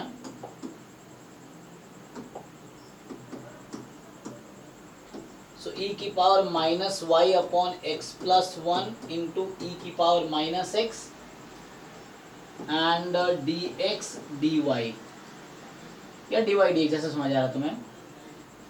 0 to y minus 1 and 1 to infinity. यहाँ दो तरीका हो सकता है, या तो change of order of integration easy होगा, या चेंज ऑफ वेरिएबल भी कर सकते हैं। तो चेंज ऑफ ऑर्डर अभी क्या है कि x के रेस्पेक्ट में इंटीग्रेट करना मुश्किल इसीलिए है क्योंकि यहाँ पे दोनों जगह x है, तो चेंज ऑफ ऑर्डर कर लो। चेंज ऑफ वेरिएबल भी ट्राई कर सकते हो, y अपॉन एक्स प्लस 1, फिर उसमें टाइम लगेगा, पाथ बराबर है। तो देख लो चेंज ऑफ ऑर्डर कर लो, तो हाँ चेंज ऑफ ऑर्डर में सिर्फ y है, सब आसान पड़ेगा। तो चेंज ऑफ ऑर्डर कर लेते हैं। तो उसमें क्या रखा है, x की लिमिट दे रखी है कि x 0 से y माइनस 1 है, 0 से y माइनस 1 है, और y की वैल्यू 1 से इन्फिनिटी है। इसका ग्राफ बना लो ताकि ऑर्डर चेंज करने में आसानी हो। तो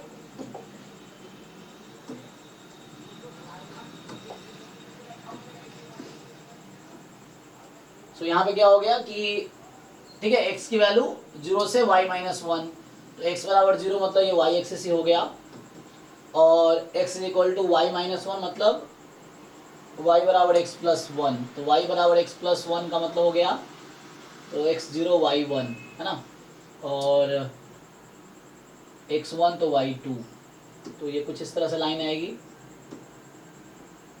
सो y बराबर x प्लस 1, ठीक।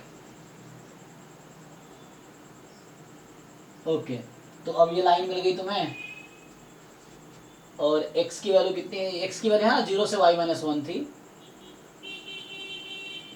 ठीक है, और ये यहाँ पे x क्या है 1 ही है ना, सॉरी y1 है ना, y1 है, x यहाँ 0 है, तो x1 यहाँ पे होगा, अरे x नहीं चाहिए मुझे, क्या चाहिए x 0 से y माइनस 1 और y 1 से इन्फिनिटी चाहिए, तो ये लाइन y बराबर 1 है, तो इससे ऊपर चली जाएगी, तो ये वाली रीजन होगी, चेक कर लो आप लोग। So region of integration is this one, क्योंकि x की लिमिट क्या है 0 जो कि y एक्सिस है, से x बराबर y माइनस 1 ये कर्व था, और ये जो y है 1 से इन्फिनिटी कुछ भी है, ये हो जाएगा, तो चेंज ऑफ ऑर्डर कर लो, हो जाएगा, तो ऑर्डर चेंज, हाँ तो ऑर्डर चेंज करके आ जाएगा। नेक्स्ट है,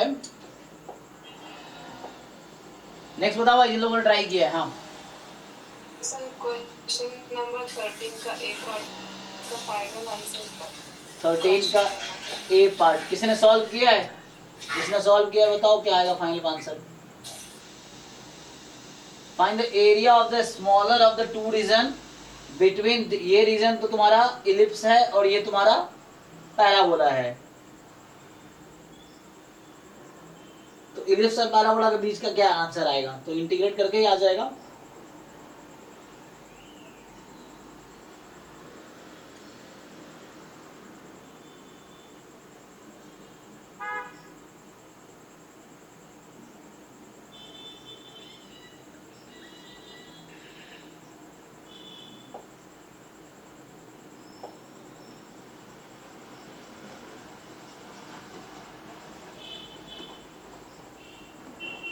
इसने सॉल्व किया है, क्या है आंसर तुम लोग बताओ, जिसने सॉल्व किया है 13 के ए पार्ट का आंसर क्या आया है?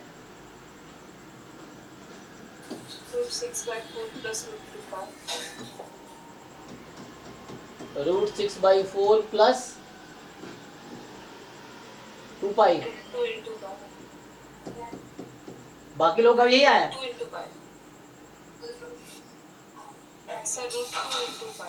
Root 2 into pi. और किसी ने सॉल्व किया है कि नहीं?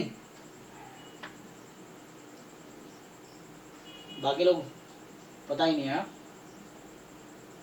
हाँ आ जाएगा कुछ, इसमें क्या ऑफिशियल आंसर की देख सकते हो, या फिर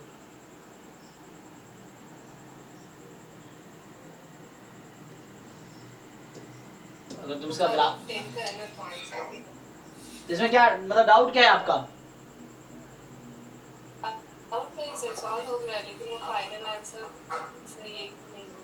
अच्छा वेरीफाई करना है, तो वो ऐसे ये क्वेश्चन आप देख सकते हो, उसमें जैम सॉल्यूशन बुक भी है ना ड्राइव में, आप वहां से मैच कर सकते हो, उनका देख लो क्या किया उन्होंने, या आंसर क्या है, या इसके ऑफिशियल आंसर की भी होंगे तो उसमें मिल जाएगा। इसने आंसर की अटैच नहीं किया है इसमें, 2011 का है, 2011 का चेक कर लो क्वेश्चन नंबर है ना, जो भी होगा 11 में जाके तो मिल जाएगा वहां। तो आप वहाँ है ना, जो एक फोल्डर का नाम है IIT jam MS year wise paper, तो उसमें जाके वो सॉल्यूशन बुक है, तो year wise jam MS year wise होगा, PYQ jam MS year wise नाम का फोल्डर होगा, तो उसमें सॉल्यूशन बुक है, सॉल्यूशन बुक में आप जाके देखो, इसका आंसर मैच कर लो। ठीक है नेक्स्ट बताओ, अगर कोई और डाउट नहीं हो रहा है तो बताओ। 17 ओके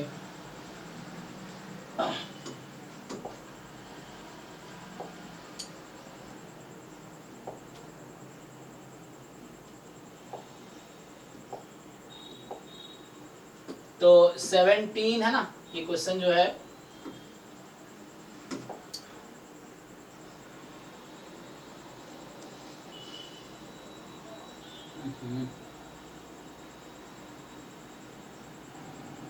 क्या कह रहा है 17 में कि एक डी रीजन है, रीजन क्या है x, y such that y more than equal to 0 less than equal to x less than equal to 1 and कोई फंक्शन है f d से r में डिफाइंड बाई, तो f ऑफ एक्स वाई दे रखा है x square minus 2xy plus 2, then determine the maximum value of f in the region d।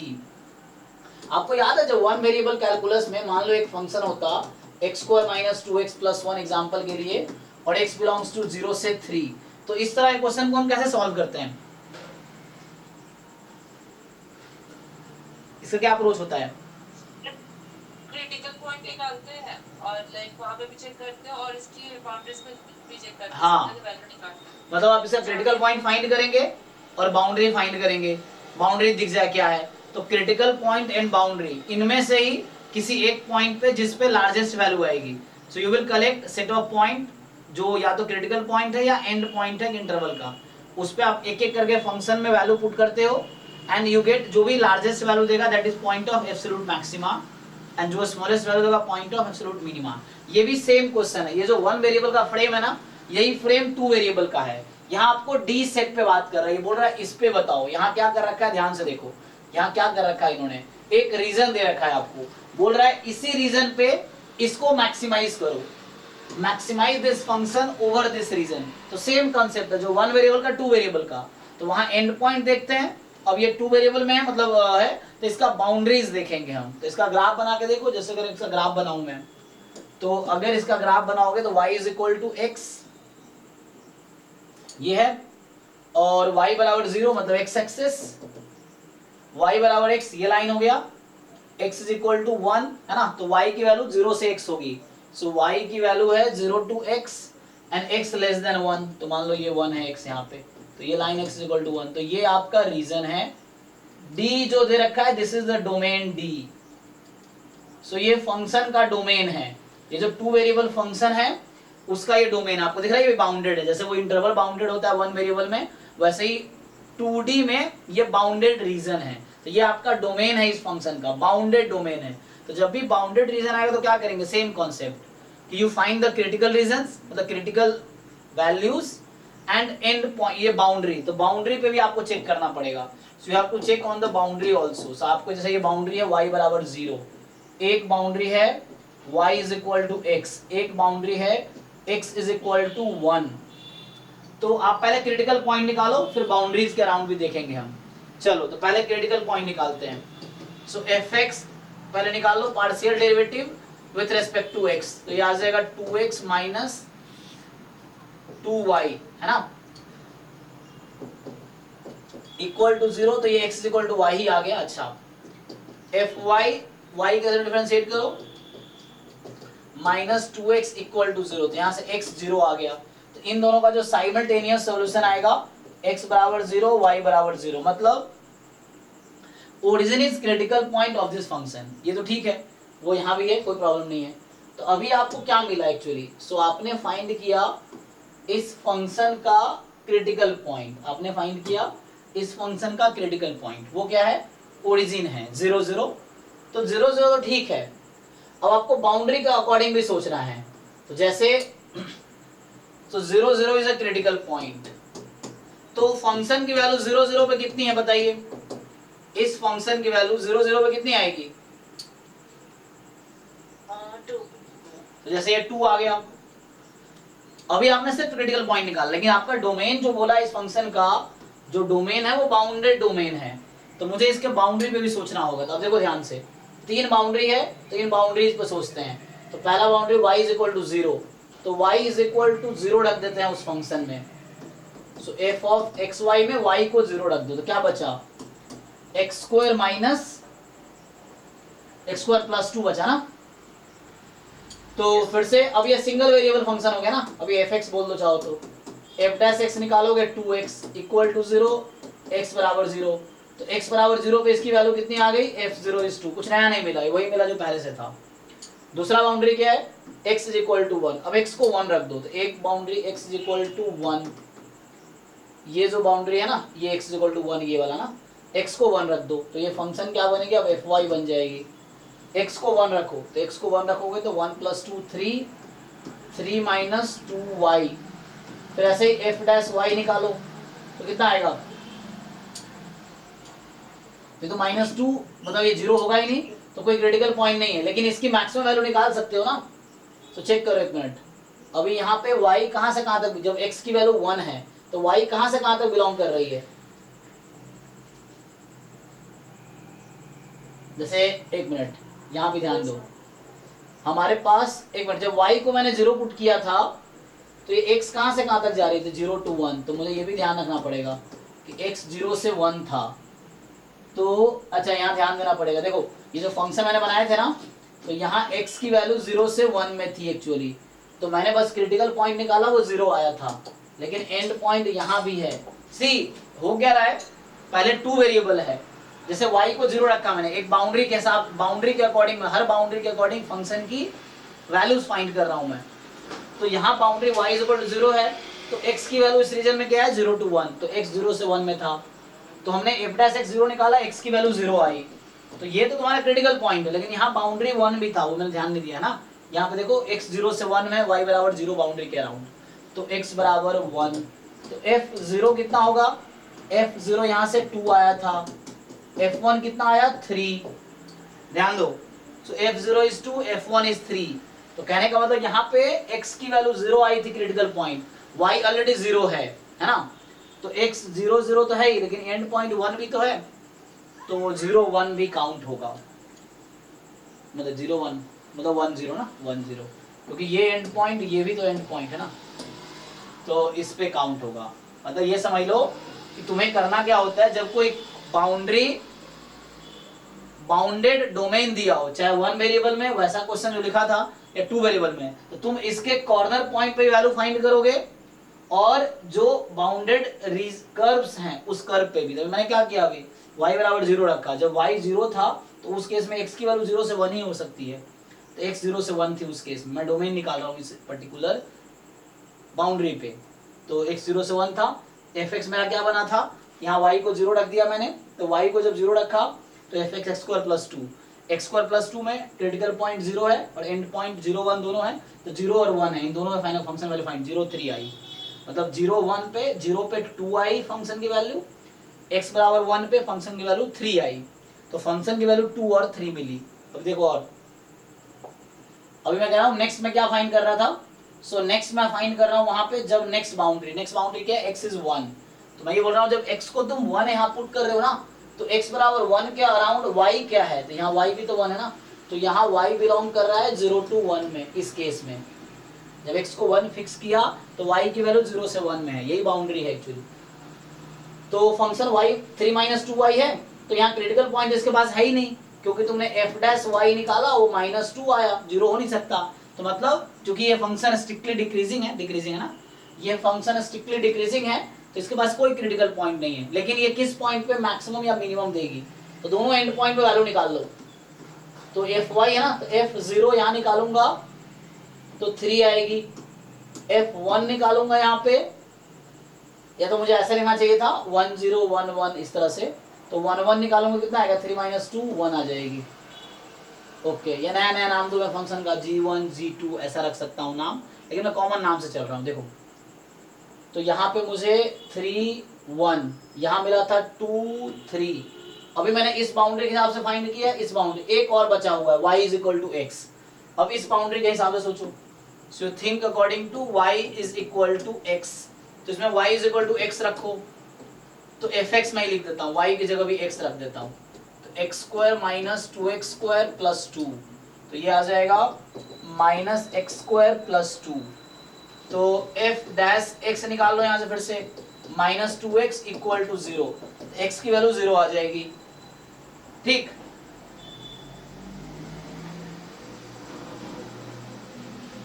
Okay है कि नहीं, x की वैल्यू 0 है यहाँ पे, बट यहाँ पे फिर से वही है कि मतलब देखो 0 1 के बीच वैल्यू होगी तो कोई प्रॉब्लम नहीं है, तो 0 वैल्यू कितनी आ जाएगी इसकी, 2 आ जाएगी, और एंड पॉइंट क्या क्या है इसके, तो ये एंड है, एक ओरिजिन है, ये 1 0 था और ये 1 1 है ना, तो 1 रखेंगे तो क्या आंसर आएगी, तो 1 ही आएगी है ना, 1 को लिखा y बराबर x लिया ना, और x की वैल्यू क्या होगी 0 से 1 में होगी, मैं ये कहना चाह रहा हूँ। तो यहाँ पे भी जो x की वैल्यू है वो 0 से 1 में है। क्यों? तुम्हें ग्राफ से बाहर नहीं जाना है, जो ग्राफ तुम्हारा है डोमेन है, डोमेन के अंदर ही सोचना है। तो डोमेन में जब y बराबर x रख रहे हो तो x क्या वैल्यू ले सकता है 0 से 1, या y क्या x क्या ले सकता है 0 to 1, y की वैल्यू क्या हो सकती है 0 to 1।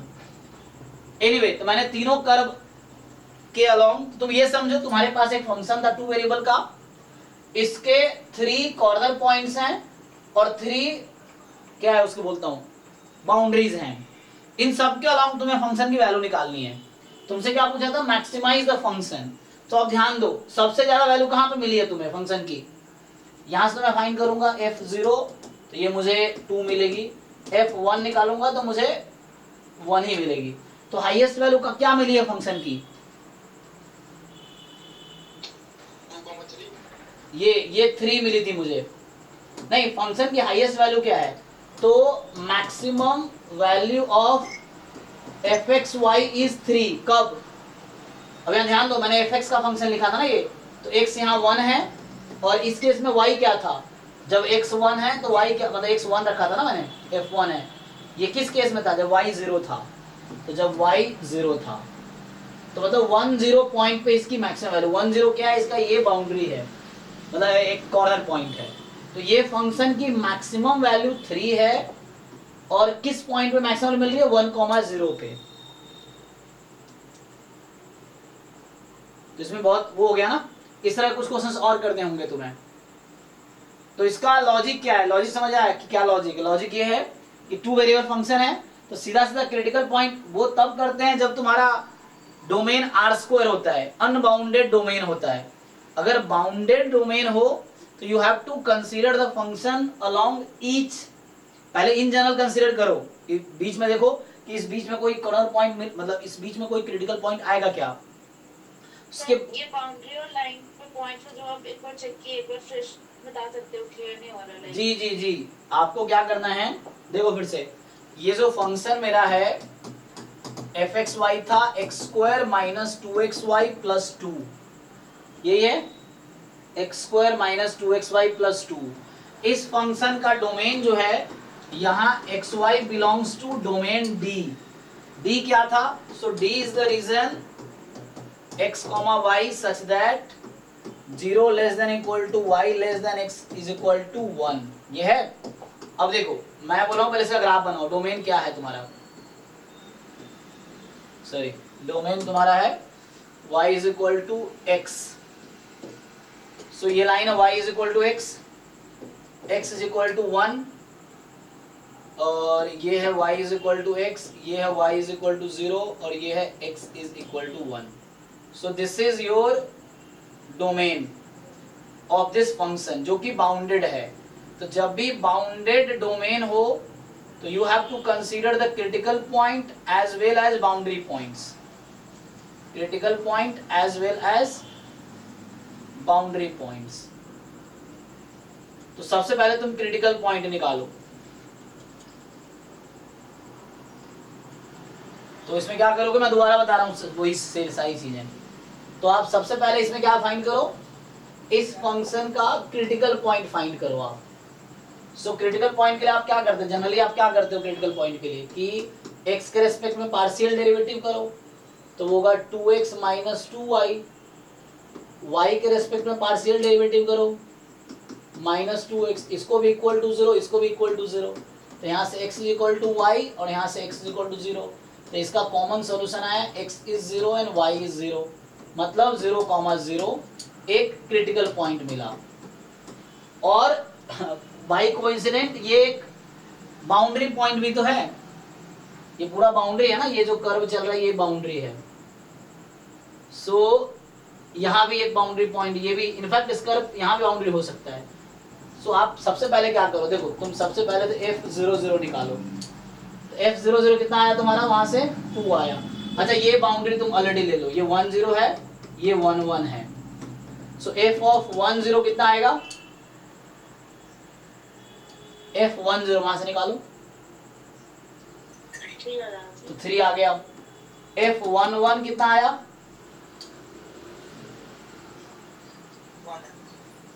1 आ गया। तो अभी मैंने क्या कंसिडर किया है, जस्ट कॉर्नर पॉइंट्स पे फाइंड किया मैंने, मुझे बाउंड्री पे ही फाइंड करनी है। क्रिटिकल पॉइंट इनसाइड एक भी नहीं है। इनसाइड समझ आ रहा है कि इस बीच में कोई भी क्रिटिकल पॉइंट है ही नहीं। हो सकता था मिले, जैसे for example half comma half मिल जाता इस तरह से कुछ, या वैसा कुछ मिल जाता 1/4 कॉमा 1/12 इस तरह से पॉइंट, पर ऐसा कोई क्रिटिकल पॉइंट मिला ही नहीं।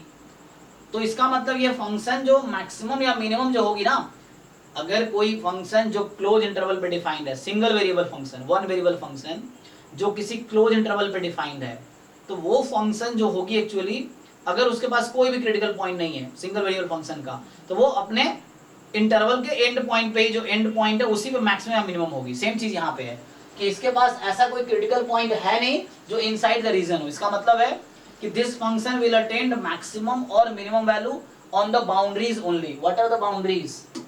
सो इसका बाउंड्रीज पॉइंट पे होने के लिए स्ट्रिक्टली इंक्रीजिंग या स्ट्रिक्टली डिक्रीजिंग होना चाहिए ना। हाँ वही तो बोला हूँ, क्रिटिकल पॉइंट नहीं होने का क्या मतलब है, वही तो मतलब है। किसी फंक्शन में क्रिटिकल पॉइंट कब नहीं होगा, जब वो स्ट्रिक्टली इंक्रीजिंग या स्ट्रिक्टली डिक्रीजिंग होगा। हाँ वही चीज है कि f' जीरो नहीं हो रहा है, इसका क्या मतलब, या तो पॉजिटिव है या नेगेटिव है, यही मतलब है ना। f' जीरो नहीं हो रहा है, क्रिटिकल पॉइंट क्यों नहीं है, क्योंकि f' जीरो होगा ही नहीं कभी किसी पॉइंट पे। इसका मतलब या तो पॉजिटिव है या नेगेटिव है, या इंक्रीजिंग है डिक्रीजिंग है। तो अब मुझे इस बाउंड्री के हिसाब से सोचना है, इस बाउंड्री या फंक्शन की वैल्यू क्या है, इस बाउंड्री या फंक्शन की वैल्यू क्या है, इस बाउंड्री या फंक्शन की वैल्यू क्या है। तो पहले अभी तो मैंने स्टार्ट किया कि चलो पहले कॉर्नर पॉइंट पे अलग से फाइंड कर दिया कि ये चलो ये 3 कॉर्नर पॉइंट है, इन पे मैंने वैल्यू निकाल ली 2 3 1। इनसाइड कोई पॉइंट नहीं है जहां पे मैक्सिमम मिनिमम मिल सकता है। इस रीजन के इनसाइड कोई पॉइंट नहीं है जहां मैक्सिमम मिनिमम मिल सकता है। तो चलो मैं तुम्हें ये कह रहा था कि now let's consider this boundary of the critical region of the domain, not critical region, this boundary of the domain। तो मैं y is equal to x रखता हूं। तो जब y is equal to x curve है, जिसमें x की value कहां से कहां तक जा रही है और y की वैल्यू कहां से कहां तक जा रही है। 0 से 1 yes। हाँ तो ये बोल रहा हूं कि y is equal to x, लेकिन जो x होगा वो 0 से 1 में होगा। तो ठीक है, तुम्हारा अब जो फंक्शन है ना, मैं इसको रीनेम कर देता हूँ, कुछ नया नाम g1x बोल देता हूँ, क्योंकि मैं y की जगह इसमें x रखूंगा। y बराबर x क्यों रख रहा हूं, क्योंकि मैं फंक्शन इस बाउंड्री के हिसाब से एट दिस बाउंड्री फाइंड कर रहा हूं फंक्शन की वैल्यू। तो फंक्शन रिड्यूस हो रही है, क्या हो रही है, x² - 2x² + 2, तो ये हो गया -x² + 2। तो ये x में फंक्शन आ गया, ये g1x फंक्शन है, जहां x की वैल्यू कितनी है, क्योंकि x तो इसमें 0, अब x को 0 से इन्फिनिटी तो ले नहीं सकता मैं, तो बाहर का पॉइंट भी आ जाएगा। तो मुझे इस रीजन में x को मुझे इसी डोमेन में रेस्ट्रिक्ट रखना है। तो यहाँ पे मेरे पास x की वैल्यू 0 से 1 में है। अब यहाँ तुम अगर g1' निकालोगे, वो -2x आएगा, 0 पुट करोगे तो x की वैल्यू 0 आ गई। तो इस फंक्शन की क्रिटिकल पॉइंट x बराबर 0 है, लेकिन इसका बाउंड्री पॉइंट क्या क्या था 0,1। तो मैं x को 1 भी कंसीडर करूंगा फॉर द मैक्सिमम मिनिमम। ये वन वेरिएबल का कॉन्सेप्ट अभी यूज कर रहा हूं मैं, क्योंकि वन वेरिएबल का फंक्शन हो गया ना ये। तो अब तो वन वेरिएबल फंक्शन में मैक्सिमम मिनिमम कहाँ मिलेगी, either on the critical point और on the end point of the interval. तो 0 1 पे या 0 पे। अब क्या होगी, x0 x1, अब चेक कर लो। तो g1 0 क्या है, तो 2 है। g1 at 1 क्या है, तो ये 1 आएगी। तो g1 0 एक्चुअली था क्या, अगर मैं इसको f के टर्म में लिखूं ये पॉइंट, तो ये कौन सा पॉइंट है, तो यहाँ x मेरा 0 है, लेकिन y क्या है मेरा, यहाँ मैं किसके हिसाब से चला हूं, y = x। समहाउ ये 0 0 और ये 1 1 ही है, कुछ नया नहीं है। तो ये g1 0 वो f0 0 ही है एक्चुअली, और जो g1 1 है वो समहाउ f1 1 ही है, क्योंकि हमने f(x) को 1 रखा ना, तो यहाँ y बराबर x के अलॉन्ग चल रहे थे, तो xy बराबर है। तो ये मिला, कुछ नया नहीं मिला, जो पहले से मिला हुआ है वही मिला। तो ये अभी हमने इसके हिसाब से बात की। Again you think along this boundary कि क्या है ये समझ में आ गया। x = 1, तो वैसे ही x = 1 के हिसाब से x को 1 रख दो, तो उस केस में y की वैल्यू 0 से 1 में रहेगी, तो वैसे y आएगी 0 से 1 में। फिर एक बार y को 0 रख दो इसमें, तो फिर x की वैल्यू 0 से 1 आएगी। उस केस में, फिर उसके हिसाब से सोचो। तो एटलीस्ट यही मैक्सिमा है, this is the point of maxima. Boundary points का सर वो कौन वेरिएबल का लाइक पूरा प्रोसेस में फॉलो करना पड़ेगा। हाँ हाँ हाँ, और ये मिनिमा है, अगर मिनिमा पूछता तो ये मिनिमा है, तो मिनिमा 1 1 पे आएगा, बाकी इससे कम वैल्यू नहीं आएगी।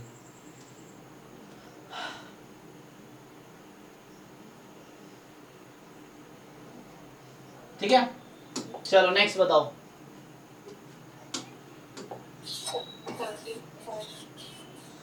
31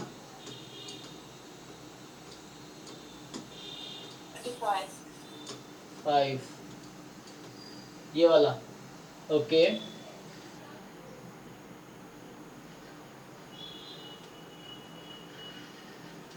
देखो 35 क्या कह रहा है, 35 कह रहा है कि the volume of the solid generated by revolving the region bounded by the, तो मैं लास्ट क्लास में फॉर्मूला लिखाया था आपको वॉल्यूम ऑफ रिवोल्यूशन, पर ध्यान रखना थोड़ा सा वहाँ पे। तो देखो यहाँ क्या है, the volume of the solid generated by revolving the region bounded by the parabola this and the line this, about the line this। so देखो ध्यान से, so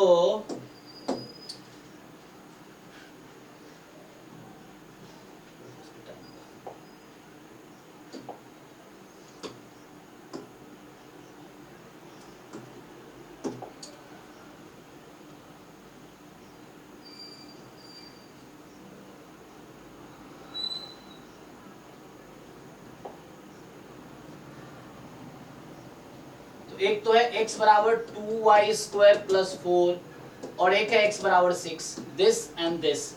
इन दोनों कर्व से जो बाउंडेड रीजन है उसको हम रिवॉल्व करा रहे हैं, मतलब रोटेट करा रहे हैं अबाउट द लाइन x बराबर 6। तो पहले तो इसका ग्राफ बना लें, फिर रिवॉल्व कराते हैं।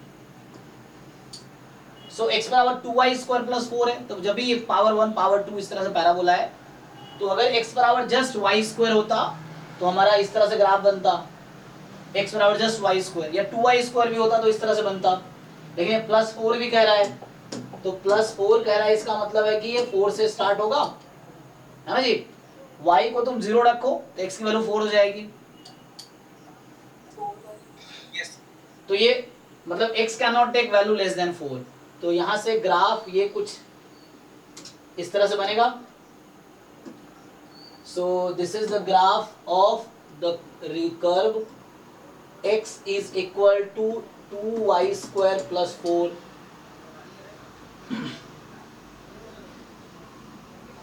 So ये ग्राफ है, 4 से इसलिए स्टार्ट हुआ, प्लस 4 था, प्लस 4 नहीं होता तो यहाँ से स्टार्ट होता।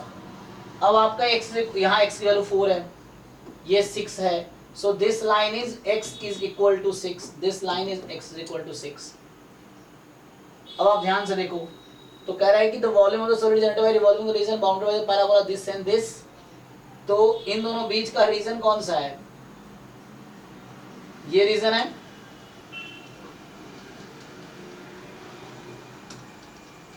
सो this is the region which you are revolving around this point. ये लाइन फिक्स है, x बराबर 6 का लाइन फिक्स है, उसके अबाउट इसको रोटेट कर रहे हैं, इस कर्व को आप रोटेट कर रहे हैं। अब सो इसको फिक्स, ये लाइन फिक्स है, ये वाला लाइन फिक्स है। अब ये ना इसको आप घुमा रहे हैं, तो आपको समझ आ रहा होगा क्या शेप बन रहा है। देखो, तो जो शेप है वो शेप इस तरह से आ जाएगी कुछ, एंड यू आर रोटेटिंग, तो इस तरह से ये घूम रहा होगा, तो इस तरह से ये समझ आ रहा है आपको क्या हो रहा है, रोटेट हो रहा है। सो ये जो बाउंड्री, ये लाइन फिक्स है, दिस लाइन इज फिक्स्ड, और ये घूम रहा है उसके अराउंड। जैसे ये पेन है, इसके अराउंड कोई कर्व है ना, ऐसे घूम रही है, वो चीज है, तो उसको फिक्स करके हमने उसको रोटेट करा दिया। तो इस तरह का 3D फिगर बनेगी, ये दिख रहा होगा आपको। क्लियर है क्या, ये क्लियर है सबको क्या हो रहा है, कि इस वाले कर्व को, इस रीजन को हमने इस लाइन के अबाउट रोटेट करा दिया। तो इसकी ये रेडियस है अभी, तो ये रेडियस, अच्छा इस पॉइंट का कोऑर्डिनेट क्या होगा, कोई आर्बिट्री पॉइंट है इस कर्व पे, तो कोऑर्डिनेट क्या होता है, x, y होती है ना। मान लो पॉइंट P है एग्जांपल के लिए, तो पॉइंट P का कोऑर्डिनेट x, y होगा। P पॉइंट किस कर्व पे है, इस कर्व पे है, तो ये कुछ ऐसा हो गया 2y स्क्वायर प्लस 4, y, ऐसा भी लिख सकता हूं। मैं पूछ रहा हूँ ये लेंथ कितना होगा, मैं आपसे ये पूछना चाहता हूँ, what is this length? Radius क्या है, मैं पूछना चाहता हूँ रेडियस क्या है, what is the radius? Radius का लेंथ कितना है? 2 centimetre. How do you know 2? 2 कैसे है? ये 4 है तो यहाँ 2 है, ये 2 रहेगा क्या? क्या आपको लग रहा है ये भी 2 है?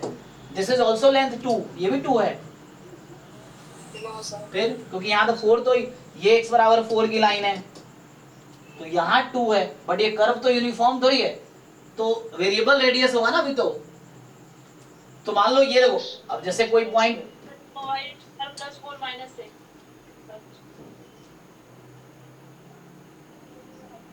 2y² प्लस 4 माइनस, आज एक मिनट, इस पॉइंट का कोऑर्डिनेट क्या है? रुको रुको, हाँ, आपको डिसाइड करना है।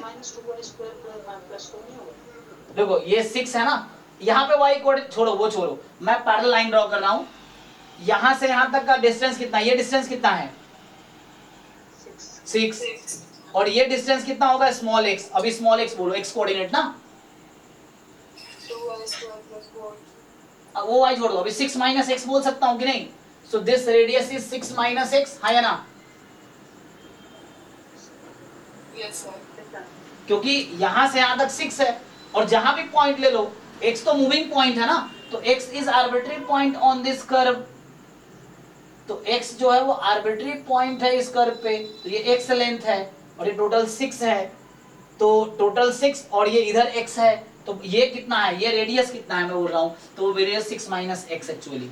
अच्छा, आपको याद होगा कल जब मैं फॉर्मूला लिखा रहा था तो मैं कहा अगर रेडियस r है तो उस केस में क्या होता था वॉल्यूम का formula, pi r square h, या जो फॉर्मूला मैंने कल लास्ट टाइम लिखाए होंगे, volume of solid of revolution, क्या लिखाए थे?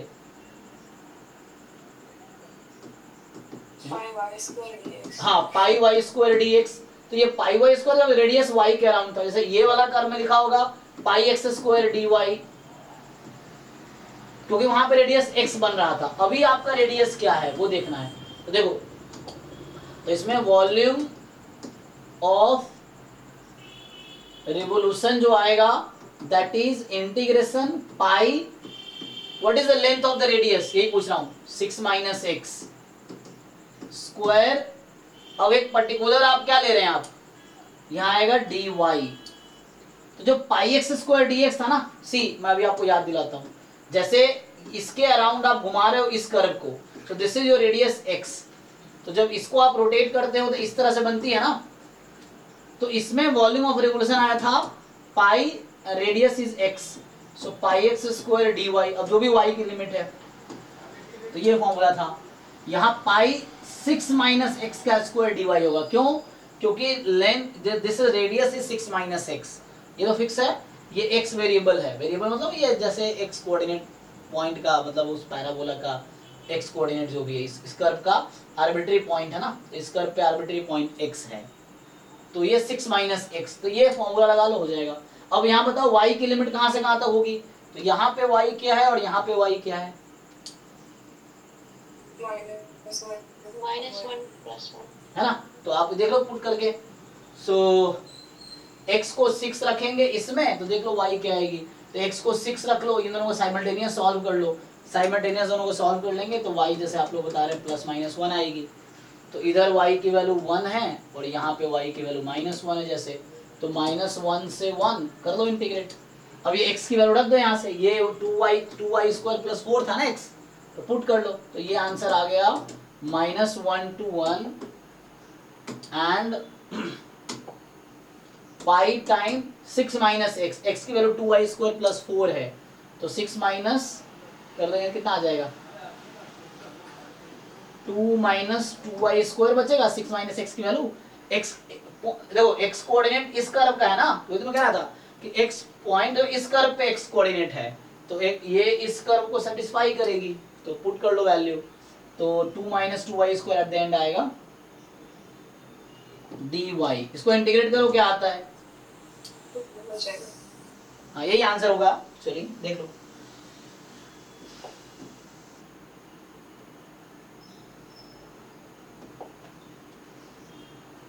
तो तो pi r square d y, जैसे यहाँ पे ना ये घुमाया हमने, जब इसके अराउंड एक्स वाई एक्स से पैरेलल कर्व है ना, तो यहाँ डी वाई है, pi x square d y type का, लेकिन एक्स ध्यान है रेडियस क्या है, pi r square into length है, लेंथ पे इंटीग्रेट कर रहे हैं।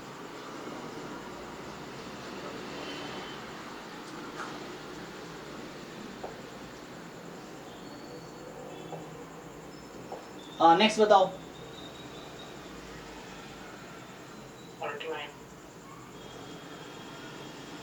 39। हाँ ये तो लास्ट टाइम बताया था मैंने पिछले क्लास में भी, देखो मतलब लिख के नहीं बताए थे, ऐसे ही लास्ट में बता रहा था।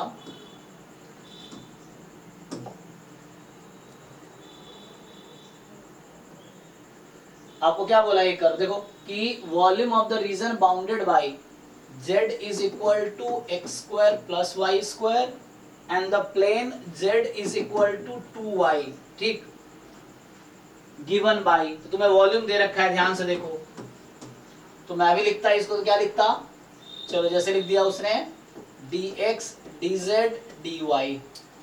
अच्छा तो चलो यहां से तुम x की वैल्यू निकाल लो, तो यहां से x की वैल्यू निकालोगे तो plus minus root under z minus Y square आ गई, तो minus root under z minus Y square से plus root under z minus Y square दे रखा है। अब dz तुम्हें z की लिमिट चाहिए, तो z कहां से कहां तक, अच्छा तुम्हें x तो खत्म हो गया, तो x देखो तुमने x की लिमिट ले ली तो x गायब हो जाएगा, अब मुझे प्रोजेक्शन चाहिए yz प्लेन में, अब x नहीं रहेगा, तो तुम पहले तो काम करो x को 0 पुट कर दो, तो ये कर्व क्या बनेगी, x को 0 पुट कर दोगे तो, क्योंकि yz प्लेन में हम जा रहे हैं, तो yz प्लेन पे जब हम देखेंगे तो x 0 होगा yz पे, से xy प्लेन पे z की वैल्यू 0 होती है, yz प्लेन पे x की वैल्यू 0 होगी, तो वैसे ही yz प्लेन पे x की वैल्यू 0 रख दो, तो x जब 0 रखोगे तो कर्व क्या बन जाएगी, z को y पर, यहाँ है z बराबर 2y, तो लिमिट क्या होगी, इधर 2y नहीं रखा है तुम्हें, तो z की वैल्यू कहां से कहां तक जाएगी बताओ, z को y स्क्वायर से 2y। अब ध्यान से देखो, अब तुम्हें y की लिमिट चाहिए, तुम इसका ग्राफ भी बना सकते थे, अगर मैं चाहता तो z y में ग्राफ भी बना लेता, z और y में ग्राफ भी बना सकते हैं, ये z बराबर y स्क्वायर है तो ये z बराबर y स्क्वायर, z बराबर 2y, तो इस तरह से कुछ रफली देख लो, तो होगा क्या, तुम अगर देखो यहाँ पे दोनों को साइमल्टेनियसली सॉल्व करो तो y की वैल्यू 0 और y की वैल्यू 2 आएगी ना, तो यहाँ y 0 है और यहाँ पे y तुम्हारा 2 है, ठीक, और कर्व क्या हो रहा है, z बराबर y स्क्वायर से, मैंने ग्राफ सही बनाया है, चेक करो पहले, इंटरसेक्शन पॉइंट निकालना चाहिए, चेक कर लो, ठीक है, y स्क्वायर से 2y, 2y से y स्क्वायर, तो इसने y स्क्वायर 2y लिख दिया है, कोई बात नहीं,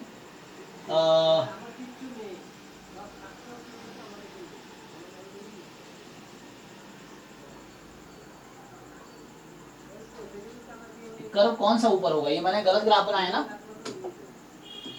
ध्यान से देखो ग्राफ कैसा बनेगा, ग्राफ ठीक बनाया मैंने, देखो ग्राफ z बराबर y स्क्वायर है, तो ये z के अबाउट होता है ना ग्राफ, ये मैंने उल्टा ग्राफ बना दिया है, मतलब इस साइड वो होगा, इस साइड y एक्सिस होगा, फिर से देखो तुम लोग ध्यान नहीं दे रहे, देखो z बराबर y स्क्वायर है ना, तो मैं इधर क्या ले रहा हूँ z किधर दूं, हाँ चलो इधर z लेता हूँ, ये y है, तो z बराबर y स्क्वायर है, तो z के अबाउट बनेगा ना, पिछली बार क्या लिया था मैंने, अब सही बनेगा ना, ये अब बनेगा ग्राफ ऐसा, अभी ठीक है ग्राफ, अरे x बराबर y स्क्वायर का ग्राफ कैसे बनाते हो तुम लोग, ठीक है ना, देखो एक बारी, x बराबर y स्क्वायर का ग्राफ ऐसे बनाते हो ना, और ऐसे तुम्हें इतना करने की जरूरत है नहीं, तो आंसर दिख गया, तुम साइमल्टेनियसली सॉल्व कर लो, y की वैल्यू क्या आ रही है 0 से 2, मैं तुम्हें ऐसे समझा रहा हूँ, ये 0 से 2 हो गया, तो वैसे ये बन चुका है क्वेश्चन, बट मैं उसका ग्राफ बना रहा हूँ अलग से, क्वेश्चन में कोई दिक्कत नहीं है, हाँ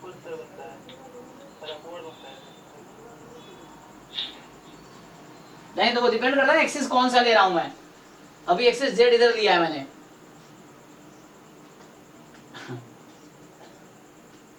चेक करो y स्क्वायर बराबर x, हाँ तो z तो हमेशा पॉजिटिव आएगा, ठीक है ना, देखो आंसर हो चुका है, तुम इसको कंपेयर कर लो। तुम्हारा बीटा वाई की जगह यहाँ पे वाई स्क्वायर है, अल्फा की जगह तुम्हारा 2 है, तो ये कोई दिक्कत नहीं है, ये तो क्वेश्चन हो ही गया कि अल्फा की जगह 2 है, बीटा वाई की जगह 2 स्क्वायर है। कौन सा, सी वाला?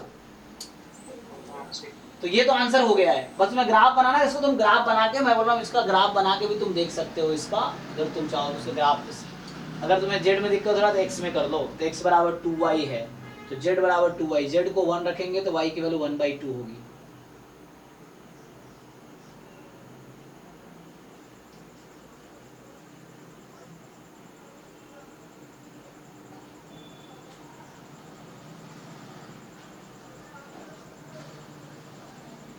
सर वैसा रीजन क्यों लिया है?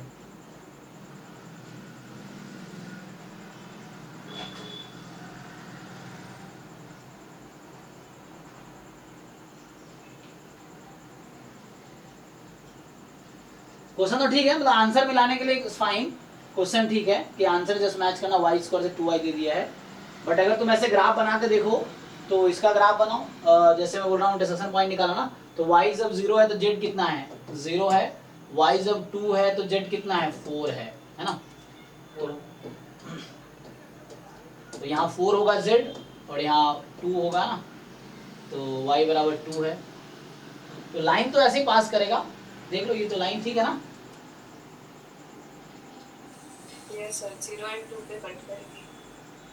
तो x है ना, y0 y2, तो यहाँ y2 है तो x0 4 है, तो ये ओके है। लेकिन इन्होंने क्या किया है, जैसे हमने किसका लिमिट लिया था, z का ना, किसका लिमिट लिया, z का, तो z की लिमिट क्या है देख लो, तो z की लिमिट जो है यहाँ पे z की वैल्यू कितनी है, z is equal to y square, और यहाँ पे z की लिमिट कितनी है, 2y, ठीक है ना। अब सही है, देख लो, हाँ तो अब ओके है।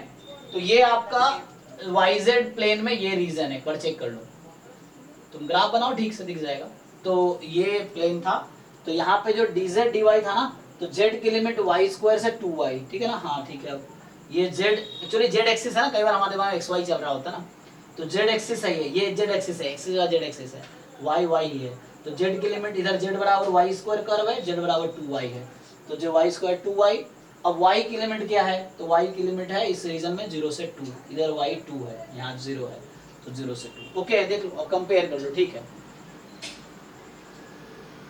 अभी किसी को डाउट हो तो बताओ, ठीक है ना, वॉल्यूम से।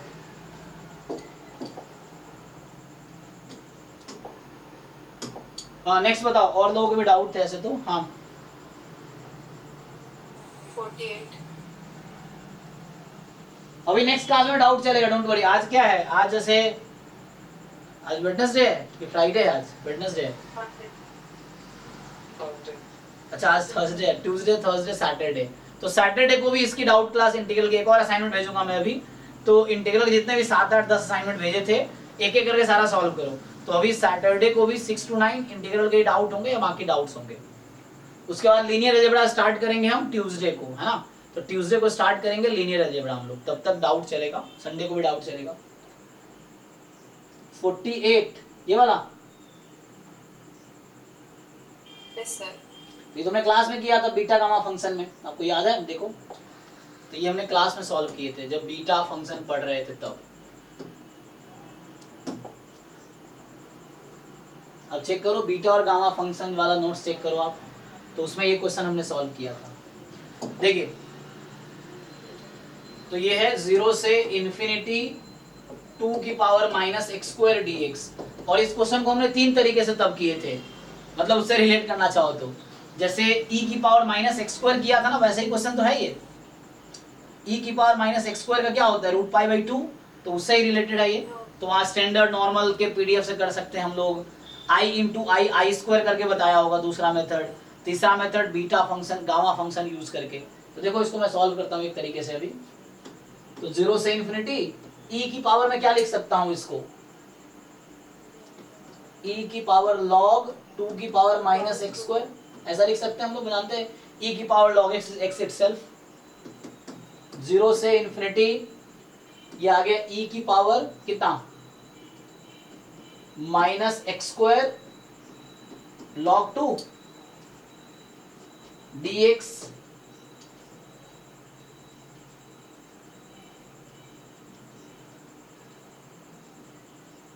अब एक्स स्क्वायर को कुछ अज्यूम कर लो आप, एक्स स्क्वायर को टी ले लो, you assume x square is equal to T. तो चलिए हाँ ठीक है, हाँ सर वो तो होगा यहाँ से। ठीक है एक्स स्क्वायर को टी ले लो, गामा बन जाएगा। हाँ सर ये वाले क्वेश्चन में हम e को मतलब x स्क्वायर को कुछ अज्यूम ना करके हम अगर e माइनस एक्स स्क्वायर एक टर्म ले लेंगे और दूसरा मल्टीप्लाई विद e log 2, तो वो e log 2 बन जाएगा। ओके निकल गया अगर बाहर तो e माइनस एक्स कई सारे अप्रोच हैं, एक तो मुझे ये दिखता है कि इससे ना वो आंसर नहीं निकल रहा है। क्वेश्चन आपने क्लास में कराया था। हर मेथड से आंसर सेम निकलेगा, कहीं गलती नहीं करेंगे तो हर मेथड से आंसर सेम ही निकलेगा, यही तो फायदा है यहाँ पे। सर इसमें थोड़ा सा डाउट रह गया था, अभी जो मैंने जिस मेथड में बताया उसमें वो आंसर नहीं निकल रहा है। तो आप क्या करो बताओ पहले, अब क्या करूँ मैं, क्या करूँ इसको?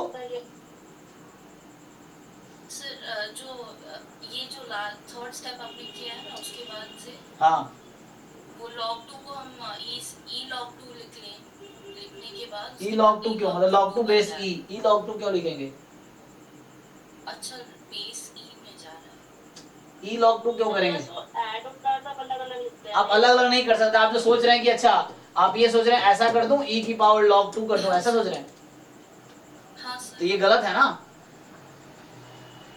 इसका पावर ऐड हो जाएगा, तो इसका मतलब ये है कि दोनों का पावर सम है, ऊपर सम तो नहीं है। आपको समझ आया? a की पावर m प्लस n को आप लिख सकते हैं a की पावर m, a की पावर n, a की पावर m इंटू n को आप ऐसा नहीं लिख सकते a की पावर m इंटू a की पावर n, ऐसा नहीं लिख सकते आप,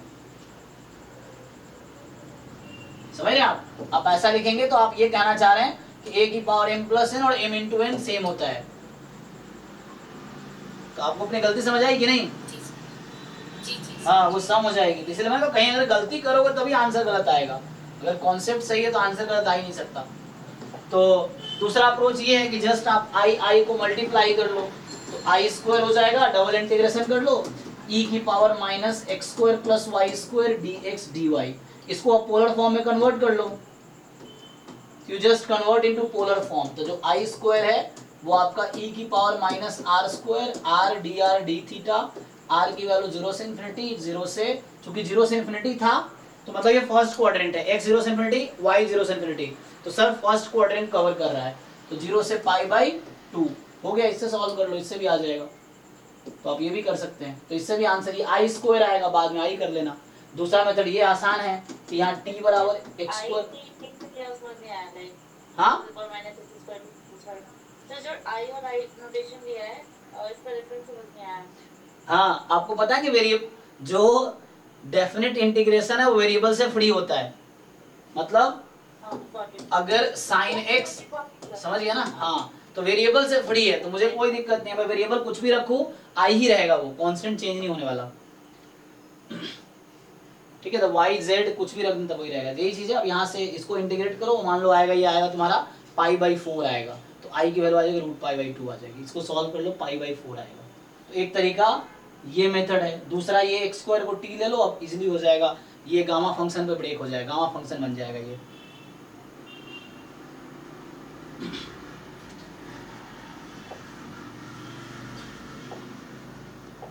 हाँ बताओ आगे,